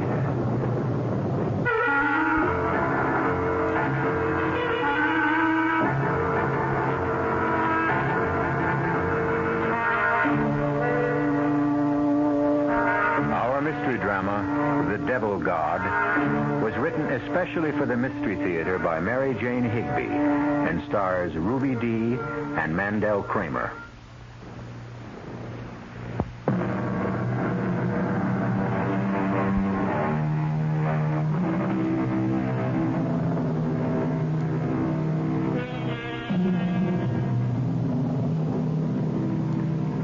The main character of our drama tonight will never appear. I think you will feel his presence, however, as thousands have felt it through the long centuries that brought us out of the prehistoric cave to the place where we now stand, as Jeff and Katie Moore, a young couple from New England, felt it among the stark cliffs of the Southwest. But let Katie tell you about it. That storm last night shook this old house like a terrier shaking a rat. I lay trembling in my bed while it crashed its way towards us, then burst in a roar overhead. Jeff started screaming in his sleep, the way he does nowadays. Help me. And I ran in to comfort him. Help me. Please help me. Jeff, darling, wake up. wake up. This is the storm. It's the horse again. The horse galloping toward me, the rider wrapped in a long black shroud. Suddenly he turned his face to me, and it was a mass of melting flesh, the face of the man we buried out there in the sand. Oh, Katie. All right, baby. All right. Katie, am I ever going to get over this? Funny thing about a vicious storm, how innocent and clean the world looks afterwards. In the morning, the air was so shimmering clear that for a moment I thought I was back in Antelope Valley, that day I first saw it nesting in the desert mountains. I didn't know then the terror hidden in those hills. I wish I had known. Dear God, how I wish I had known. Sorry about the shape this road's in, folks. This is a road? Are we on our own property yet, Mr. Purdy? Yeah, we'll be soon as we cross the little Yaqui River. It's only 20 miles or so to the house from there. Mm-hmm. Your uncle left you a fine ranch. You're going to be mighty happy when you see what you've got. I'll be mighty happy if I still got my teeth. It's awfully nice of you to bring us all the way out here. Well, couldn't let you come out alone the first time. You being strangers to this part of the country and all. Now, when we get to the top of this rise, you're going to see a grade A job of government bungling. A few months ago, they sent out some fancy Eastern engineers. First thing they did was pull out the bridge that was here and move it 10 miles downriver. Never stopped to find out there was a house 20 miles back, and this bridge was the only access. Oh, dear. Well, what do we do? The Jeep won't make it through the gully. I think it will. I better walk down first, though, to make sure. Shall I come with you? No use both of us getting our feet wet. Well, I can see why he said we'd never make it in our own car. Honey, when I think of your uncle sinking all of his money in this God-forsaken country... God-forsaken? Why, it's beautiful. Come on, darling, you've seen too many John Wayne movies. It's valuable land. I know. And I'm lucky. I married a beautiful woman who turned out to be an heiress. I'm glad we didn't know my Uncle Bush was making me his heir. I'd have thought you were marrying me for my vast holdings. And I just hope that among the vast holdings, he left a bottle of scotch. Because I'm going to need it if Joe Purdy manages to get us across these craters of the moon. Well, I just wanted to be sure that there was no quicksand. We're really going down into that ravine. Yep. Here we go. Oh, it's awfully steep, isn't it? Oh, boy. Well, made it. Shook up, but sorry, folks. Well, that's the little Yaqui River. River? There wasn't a quart of water in it. No, not now. But don't you ever try what I just did. Come a flash flood, and it'll be a wall of water rushing down. I've seen little jackrabbits caught in it, even rattlesnakes. That's why your uncle was so mad about that bridge. You can't get to your land from the new one without scaling the cliff. What? Mr. Purdy, wait a minute now. Are you saying that once you leave us, we're completely cut off, Tramp? Oh, no. The ranch hands can always get you out. Kenneth, he's your foreman. He talks English real good. Well, what do the others talk? Their own language. They're Indians. Indians? Why didn't anybody tell us all this? Well, now, I wouldn't worry. Well, your uncle had the best ranch hands in the state. That's why Antelope Valley's such a fine money-making outfit. well, now, just don't borrow trouble. Wait till we get there. See what it's like. I know what it's like. Flash floods, quicksand, rattlesnakes, and 6 feet of snow. Katie, we're moving into a trap.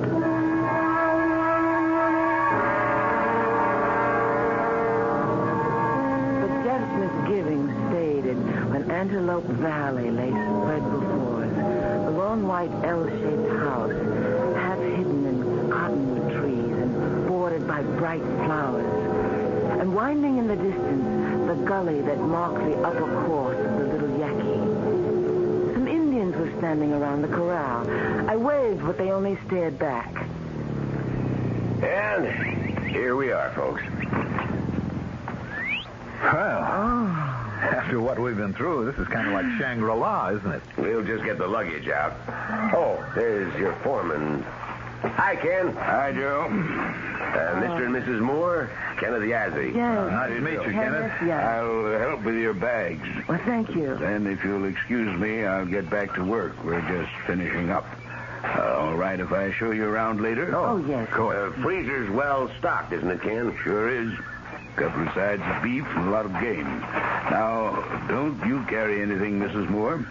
Just get the door for us, please. I've had the house open and airing for you all day. What a nice room. What a great fire. And look at this. You wouldn't expect a picture window in a ranch house, now would you? Oh, your uncle built himself a real modern... Oh, look, up on the hill. What a beauty. Oh, you mean the horse. Hey, that's a palomino, isn't it? What? Isn't that a palomino out there? Oh, it's gone. I think you must be mistaken. I think you saw a deer. No, it was a horse, Oh, all with a right. wonderful golden mane. I'm going to get some sugar and see if I can't... No. What? Leave it alone. Why, Ken? That horse is no good, Joe. What do you mean? There's a bad feeling about that horse, Mrs. Moore. Leave her alone. She doesn't belong here. Whose horse is it? Bad feeling. Don't go near her. Let her go. But doesn't she belong to us? Doesn't she? Believe me, Mrs. Moore. You staying overnight, Joe? No. Have to get back to the office. The title company won't run itself, you know. Well, you'll stay and have a drink with us, won't you? The boys want to talk to you, Joe. Yeah, sure. I'll go out to the corral and say hello and, yes, Mr. Moore, I reckon I better have one for that road. We'll be right back. Well, what do you suppose that was all about? The horse, you mean? That Indian looked so funny. I thought he looked frightened. A valuable animal like that shouldn't be running around loose. Oh, come on, darling. I want to see the rest of the house. Oh, look at this kitchen. It's huge. Hey, you can walk right inside the closets. Boy. Hey, your Uncle Bush Hyatt was no teetotaler. I'll say that for him. Get the ice, honey, and I'll see if I can find some glasses. There's enough liquor here to last the whole winter. What are you staring at? That horse again. Look through this window.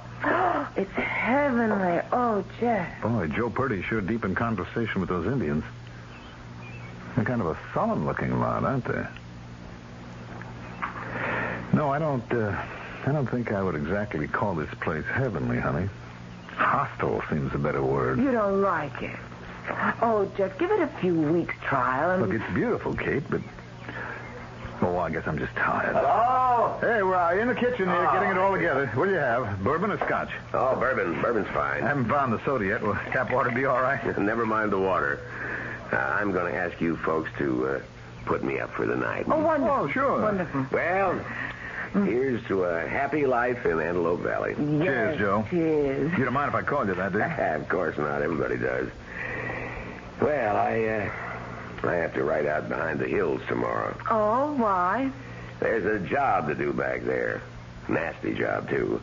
The ranch hands asked me if I'd do it. Why'd they do it themselves? No, they can't. There's something to do with their religion. Oh, and by the way, I want to talk to you about that. You got the best cowhands in the state. Now, you'll get along just fine if you respect their ways, their religion. What is their religion? Well, as near as I can figure, the Indian lives in a different world from us. He lives in the world of spirits. Where we see a cloud, he sees a spirit. Where we hear the wind... Well, that's animatism. Well, I wouldn't know about that. But the important thing is not to rile those spirits.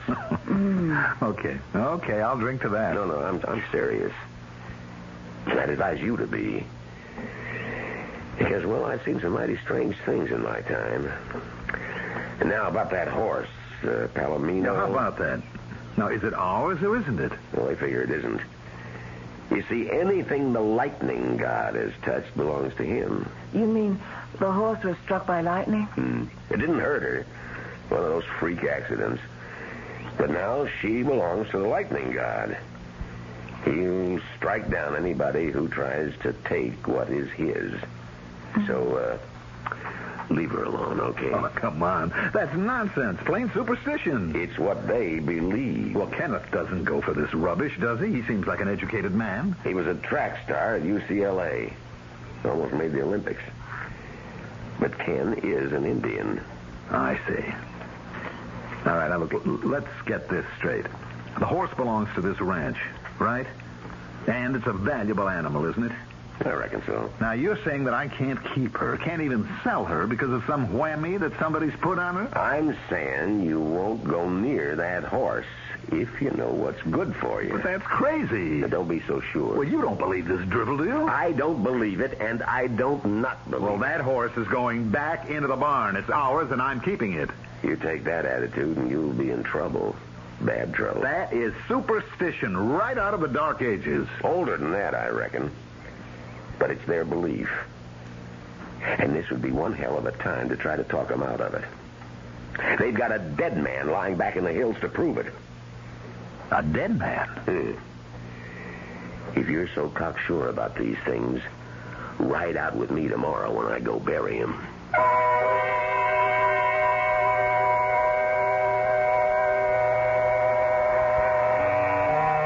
Katie leaves the two men, still stubbornly arguing the pros and cons of superstition, to stand at her bedroom window, watching the motionless stars.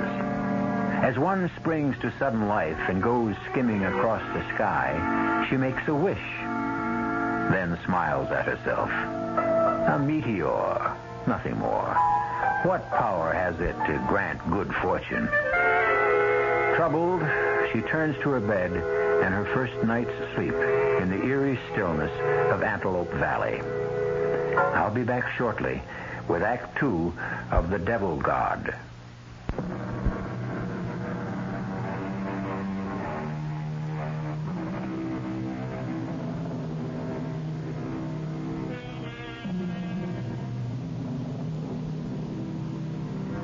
A profound stillness has settled over the remote ranch, broken only by the occasional howl of a coyote. In spite of her uneasiness about the gruesome task her city-bred husband has agreed to undertake with Joe Purdy, Katie Moore has fallen into a deep sleep. She awakes with a start. Someone is moving about the room. Jeff? Oh, I didn't mean to wake you, honey. I'm sorry. Oh, it's still dark. It sure is, and Joe Purdy says early. He means it. I'll get you breakfast. No, we've had breakfast. Don't get up. Katie, do you know where that blue cotton shirt of mine is? I think I put it... Oh, yes. Second drawer down. Okay, now. So how's the girl of the Golden West? Did you hear anything? No. Like what? I thought I heard hoofbeats. Toss me my dressing gown, will you? Ooh, it's chilly, isn't it? Yes, there she is again. The Palomino. Oh, poor thing. Probably hungry. You know, Katie, this whole setup seems fishy. You mean about the horse? The whole situation on this ranch. After you went to bed last night, I found out the name of this guy that we're going to bury. Little Gambler. And whose father do you think he is? Kenneth Yazzi's father? That's right, our college graduates. Now, superstition or no superstition, you don't leave your father lying out where the buzzards and coyotes can get at it. Ooh, Jeff, don't. I'm sorry, honey, but I tell you, I won't be surprised if we find him shot through the head or stabbed in the back. If we can tell from what's left of him. There's something phony going on. I'm not sure Joe isn't part of it. Oh, no, Jeff. Well, you take this guy's name, Little Gambler.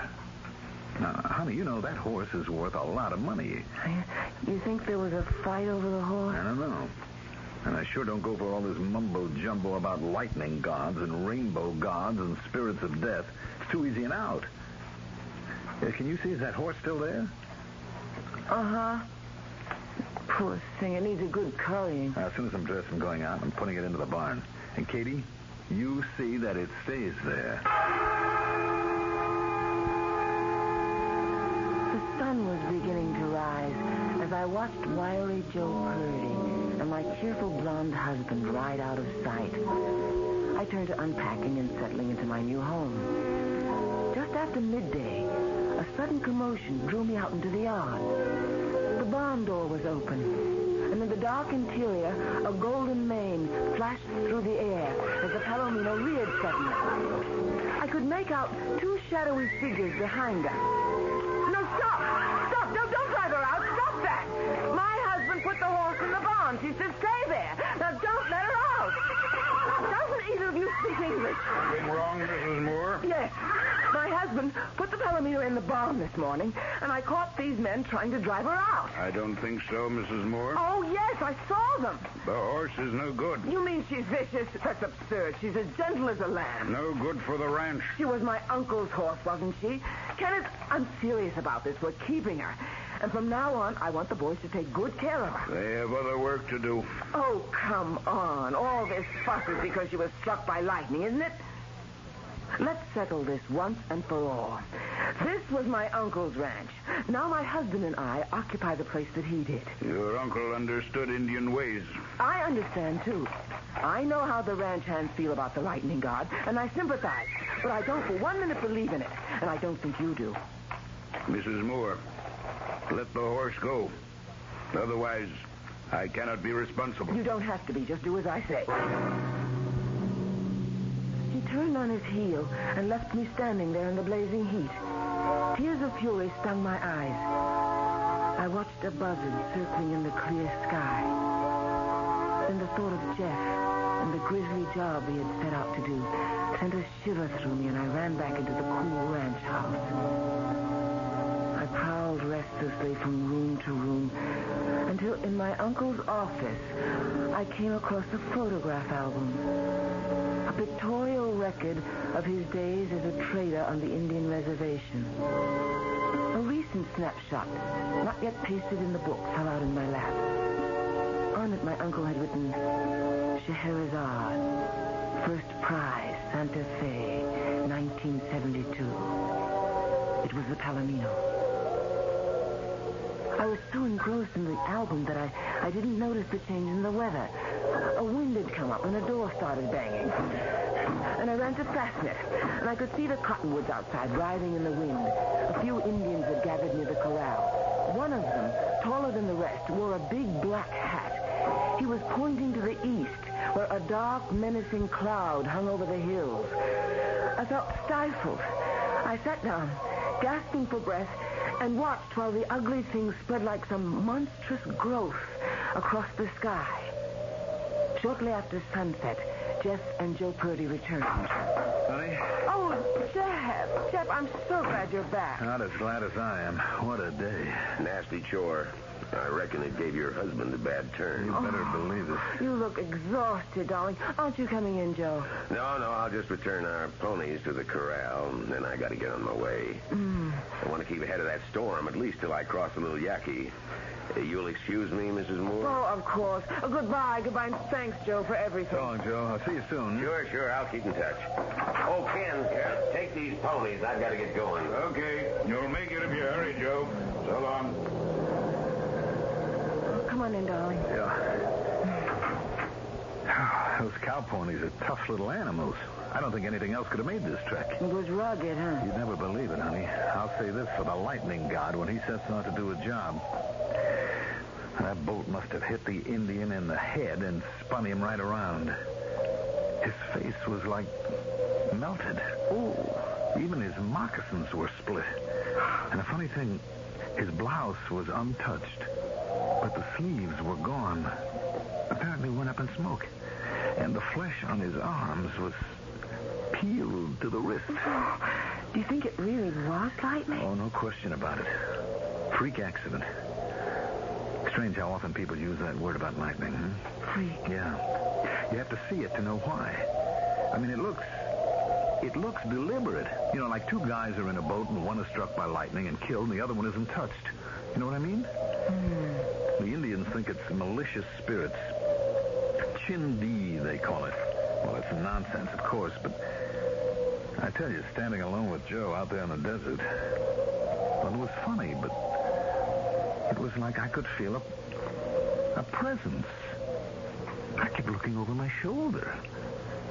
I told Joe, and he said, "Yep, Chindi." That's the death devil, Chindi. Jeff. Well, look, honey, I was darn glad to get away from there. It's getting dark. That evil presence was... I better put on some more lights. Where's the light switch? By the front door. Oh, yes. Come on in the kitchen, dear. I've got a good, rich beef stew on the stove, and you'll feel better when you've eaten.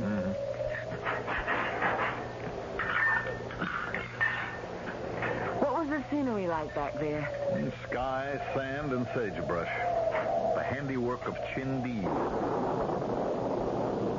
Storm. My goodness, it's black outside. I tell you, I wouldn't want to be Joe Purdy driving back to town now. Oh, lightning, look. Sheet lightning, isn't it? Scary, but beautiful. Lit up the whole hill. The Indians say it was Little Gambler's fault. His fault that lightning struck him? They say he rode a horse that fire from the sky hit last year. The Palomino? That's right. He knew the lightning god gets mad if anybody takes what's his. You know, Kitty, I'm afraid we're going to have to give her up. Oh, no. She's a jewel, a prize winner, you know. And she's been so neglected. It's awful. Uncle Bush was very proud of her. How do you know? Well, I found a picture of him standing beside her the day she took first at some horse show. Well, we can't keep her. Jeff, you're not going to let them drive her away. Honey, there are forces around us that we don't dare contend with. Jeff, what are you talking about? You know it's superstition. It's easy to say that here in this cozy house. But out there, in those bleak burning dunes, I tell you, Katie, there was something. I could feel it. I feel it now. That was a close one, wasn't it? Yes. It's not sheet lightning. It's fork lightning.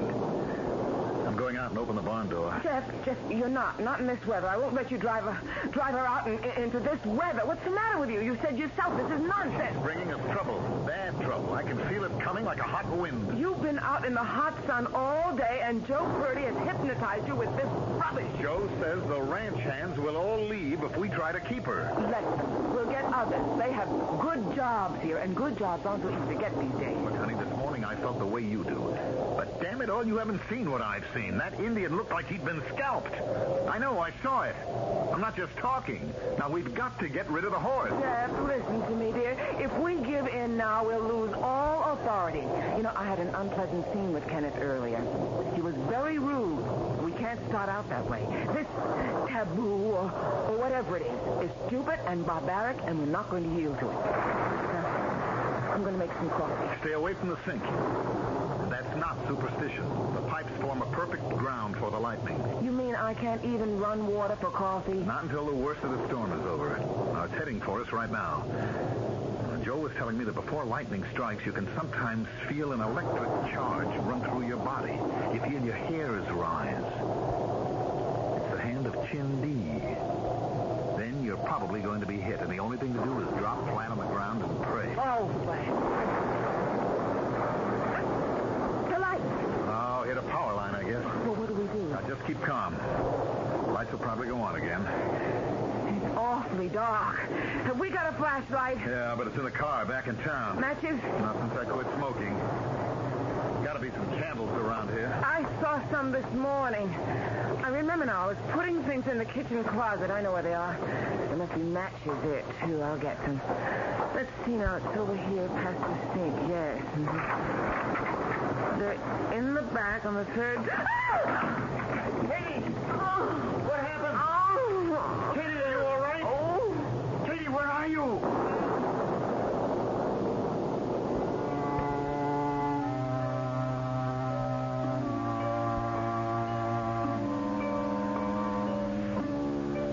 Groping his way through the darkness, Jeff struggles against the sudden rush of his own superstitious fear.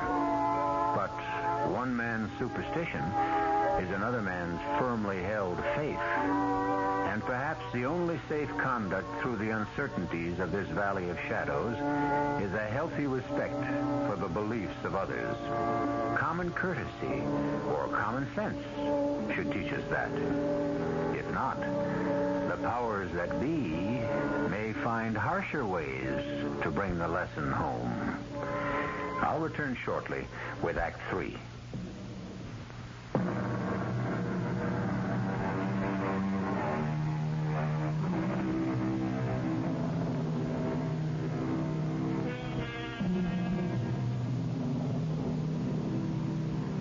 unfamiliar house, a wrong step, and a headlong plunge into black emptiness. Katie Moore lies dazed and frightened on a rough cement floor. Oh. Katie? Katie, where are you? Are you all right? I think so. Don't try to get to me. Just wait. I'll see if I can get up. Oh.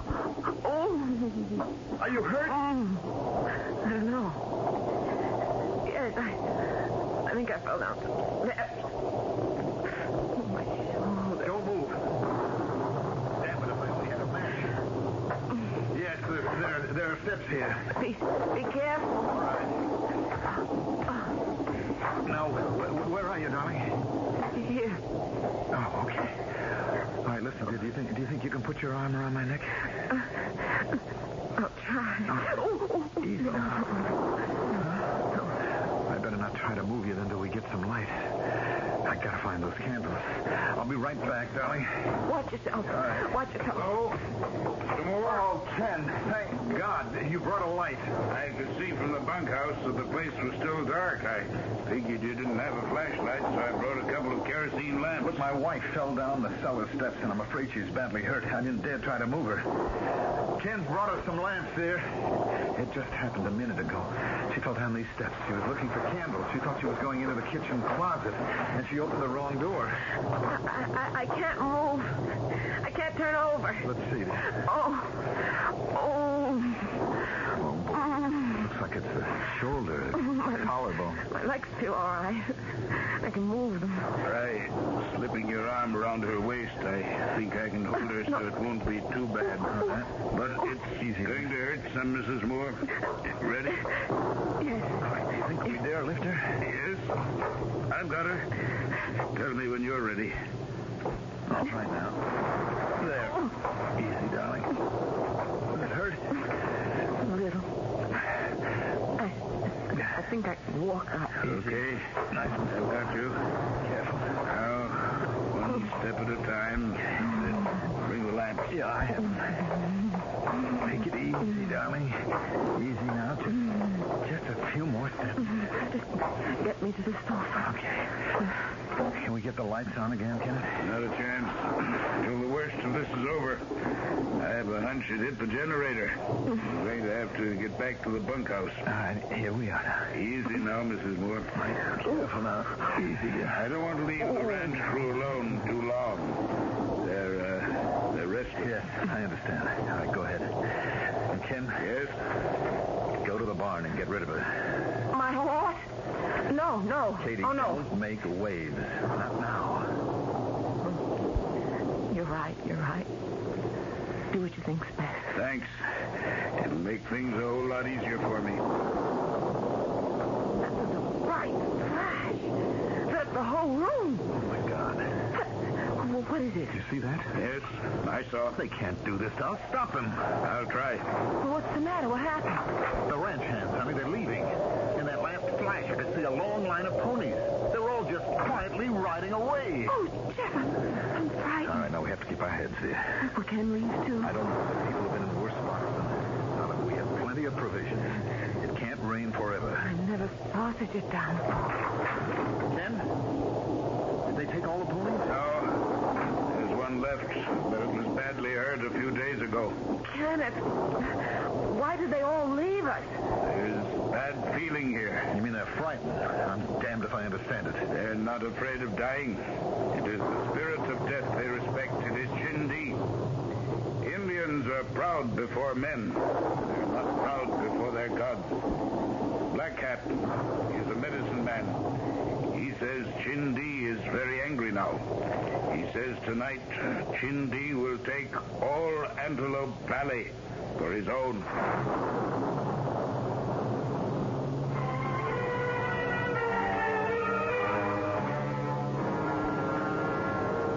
By morning, I was running a fever. It rained for 4 days without let up. But part of the time I was delirious, so my memories are confused. Try to drink this, dear. I want some orchids. Orchids, please. Honey, it's chicken broth. Well, Try to take a little, huh? Mr. Moore. yaki? There are sandbags in the barn. We've got to make a dike to protect the house. The river doesn't look that high. Remember, there's no vegetation in these hills to hold the water. A sudden downpour runs right off. Flash flood. Come on.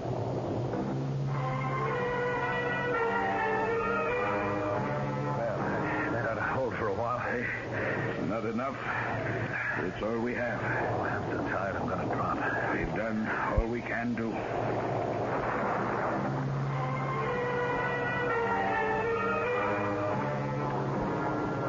Mr. Moore, we'll have to move to higher ground.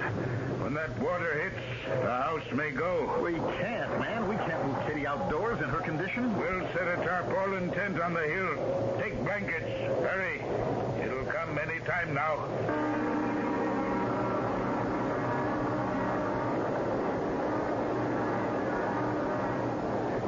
To get out.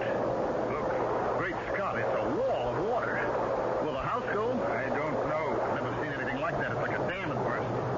Thank God you got us out of there. Yeah. Yes, Kate? Yeah. Where are we? We're in a tent, honey, on the hill back of the house. Stay right here until the worst of the storm is past. Are you warm enough, darling? Water. Here's the canteen. Let me lift you up there. I'm so weak. Careful, honey.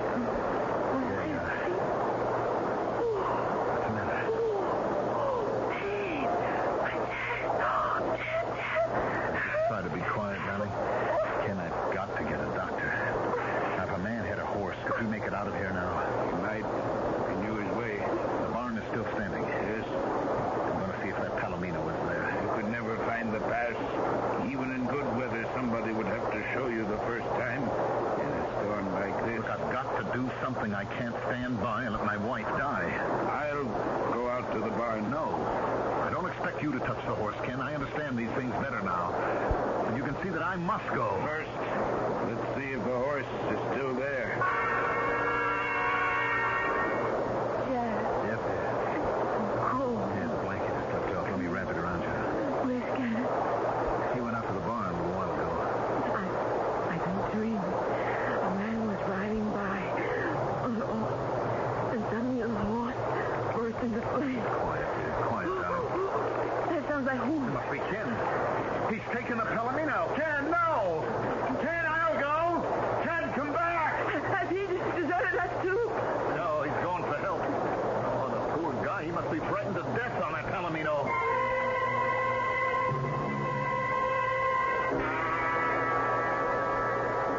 Mr. Moore.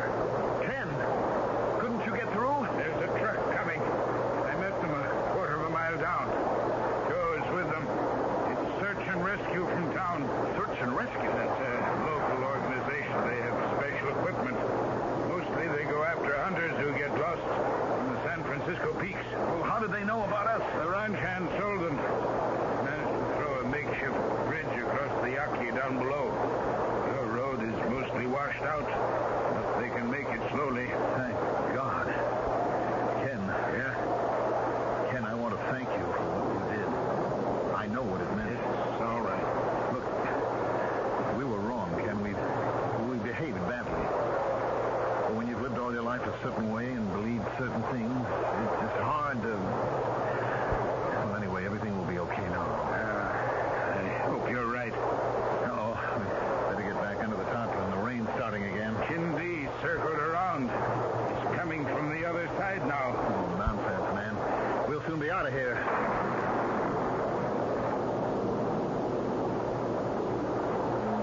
The men from Search and Rescue were carrying me on a stretcher when it happened. Jeff was beside me. Ken was about 10 feet ahead. Suddenly I felt it. A tingling sensation through my body. The small hairs on my forearms seemed to rise. I knew that Ken felt it too.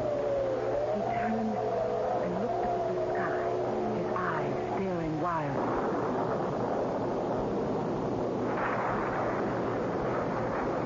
There was a blinding flash. Then Ken was lying on the ground. Ken, oh my God. Kenneth! Don't try to get up, Katie. Joe. Joe, is he... Yeah. He's dead. It's my fault. We goaded him into riding that horse. I wouldn't let her go. I killed him. I killed him. I'll never forgive myself. I'm a murderer. Now, Mrs. Moore, it's not your fault. We don't control these things. They're accidents. You said Chindi would kill anyone who touched his property. You said it. You know you did. It is my fault. It is. I killed him. Katie, please, dear. I killed him. He saved our lives. Katie, and now stop I it. killed him. Stop it. You have got to get this straight now. It was an accident. Do you hear me? An accident. No, I killed him. I'll never forgive myself. It was not an accident. You all know what it was. Why don't you say it? It was Chindi. Oh, God, forgive me. I killed the man. She was to blame all her life. She's hysterical. Chindi. Katie, listen to me. There is no Chindi. What happened was an accident. You got to hold on to that fact. There's the horse. Get rid of her. Drive her away. Take Mrs. Moore to the truck, boys. We'll have to come back for Kenneth later. No. I won't go unless you bring Kenneth too. You're not going to leave him here alone. Katie, watch me. I'm going to ride that Palomino. Chindi! I'm taking your horse, Chindi. I defy you. If you're there, show us your power now. I defy you. There is no Chindi.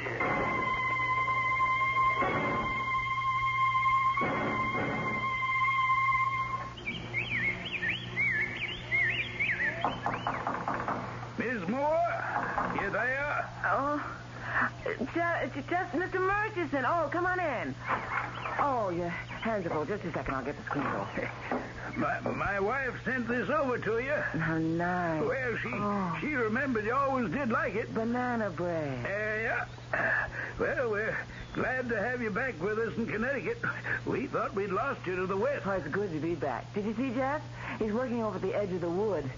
There's a tree, he says, has to come down. It looks sturdy enough to me. But if he's talking about the oak near the clump of white birch, it ain't as solid as it looks. Are you planning to stay now for good? Oh, yes. We sold everything we owned out west. It was beautiful. Mary and I drove out there once. It was all too big for me, all too much. Connecticut is more cozy. Yeah. Well, I'll be getting along. I want to see Jeff. There's something I should tell him about that tree. Tell Mrs. Murchison I'll be over to see her as soon as I get settled. Well, if we can help, just let us know. What was that? Oh, sounds like he felled the tree. He wasn't going to chop it down. Jeff! You all right, Jeff? Jeff! Mr. Murchison, look. Now go back. Call the police. Tell them to send an ambulance. We can't move that tree, just the two of us. Now, quick, girl, quick. Then get the Hesser boys. They're working on the fence. I'm coming, son. Help. Mr. Murchison, help me. Lou Hesser will be here in a minute. We'll try to move the tree off you. I don't know what happened. I just tapped it. I was coming to tell you, Jeff. It's rotten all the way through. You see, that tree was struck years ago by lightning.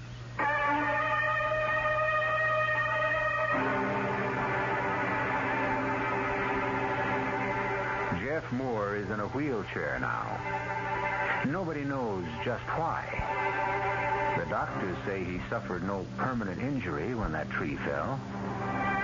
But sometimes late at night, when she hears the wind rising, the rain beginning to fall, Katie's thoughts go back to Antelope Valley and Kenneth Yazzie and the Palomino.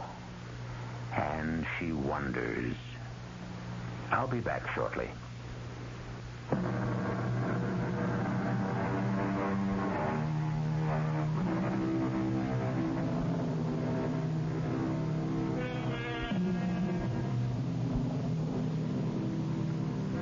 Lightning strikes, invoking a tribal taboo. Result, 2 dead men and a house plunged into darkness. 2 months and 3,000 miles later, a third man is struck down. Coincidence, of course. But what is coincidence? A word. A word we use to explain what we cannot explain. Our cast included Ruby Dee, Mandel Kramer, Leon Janney, and Guy Sorrell. The entire production was under the direction of Hyman Brown.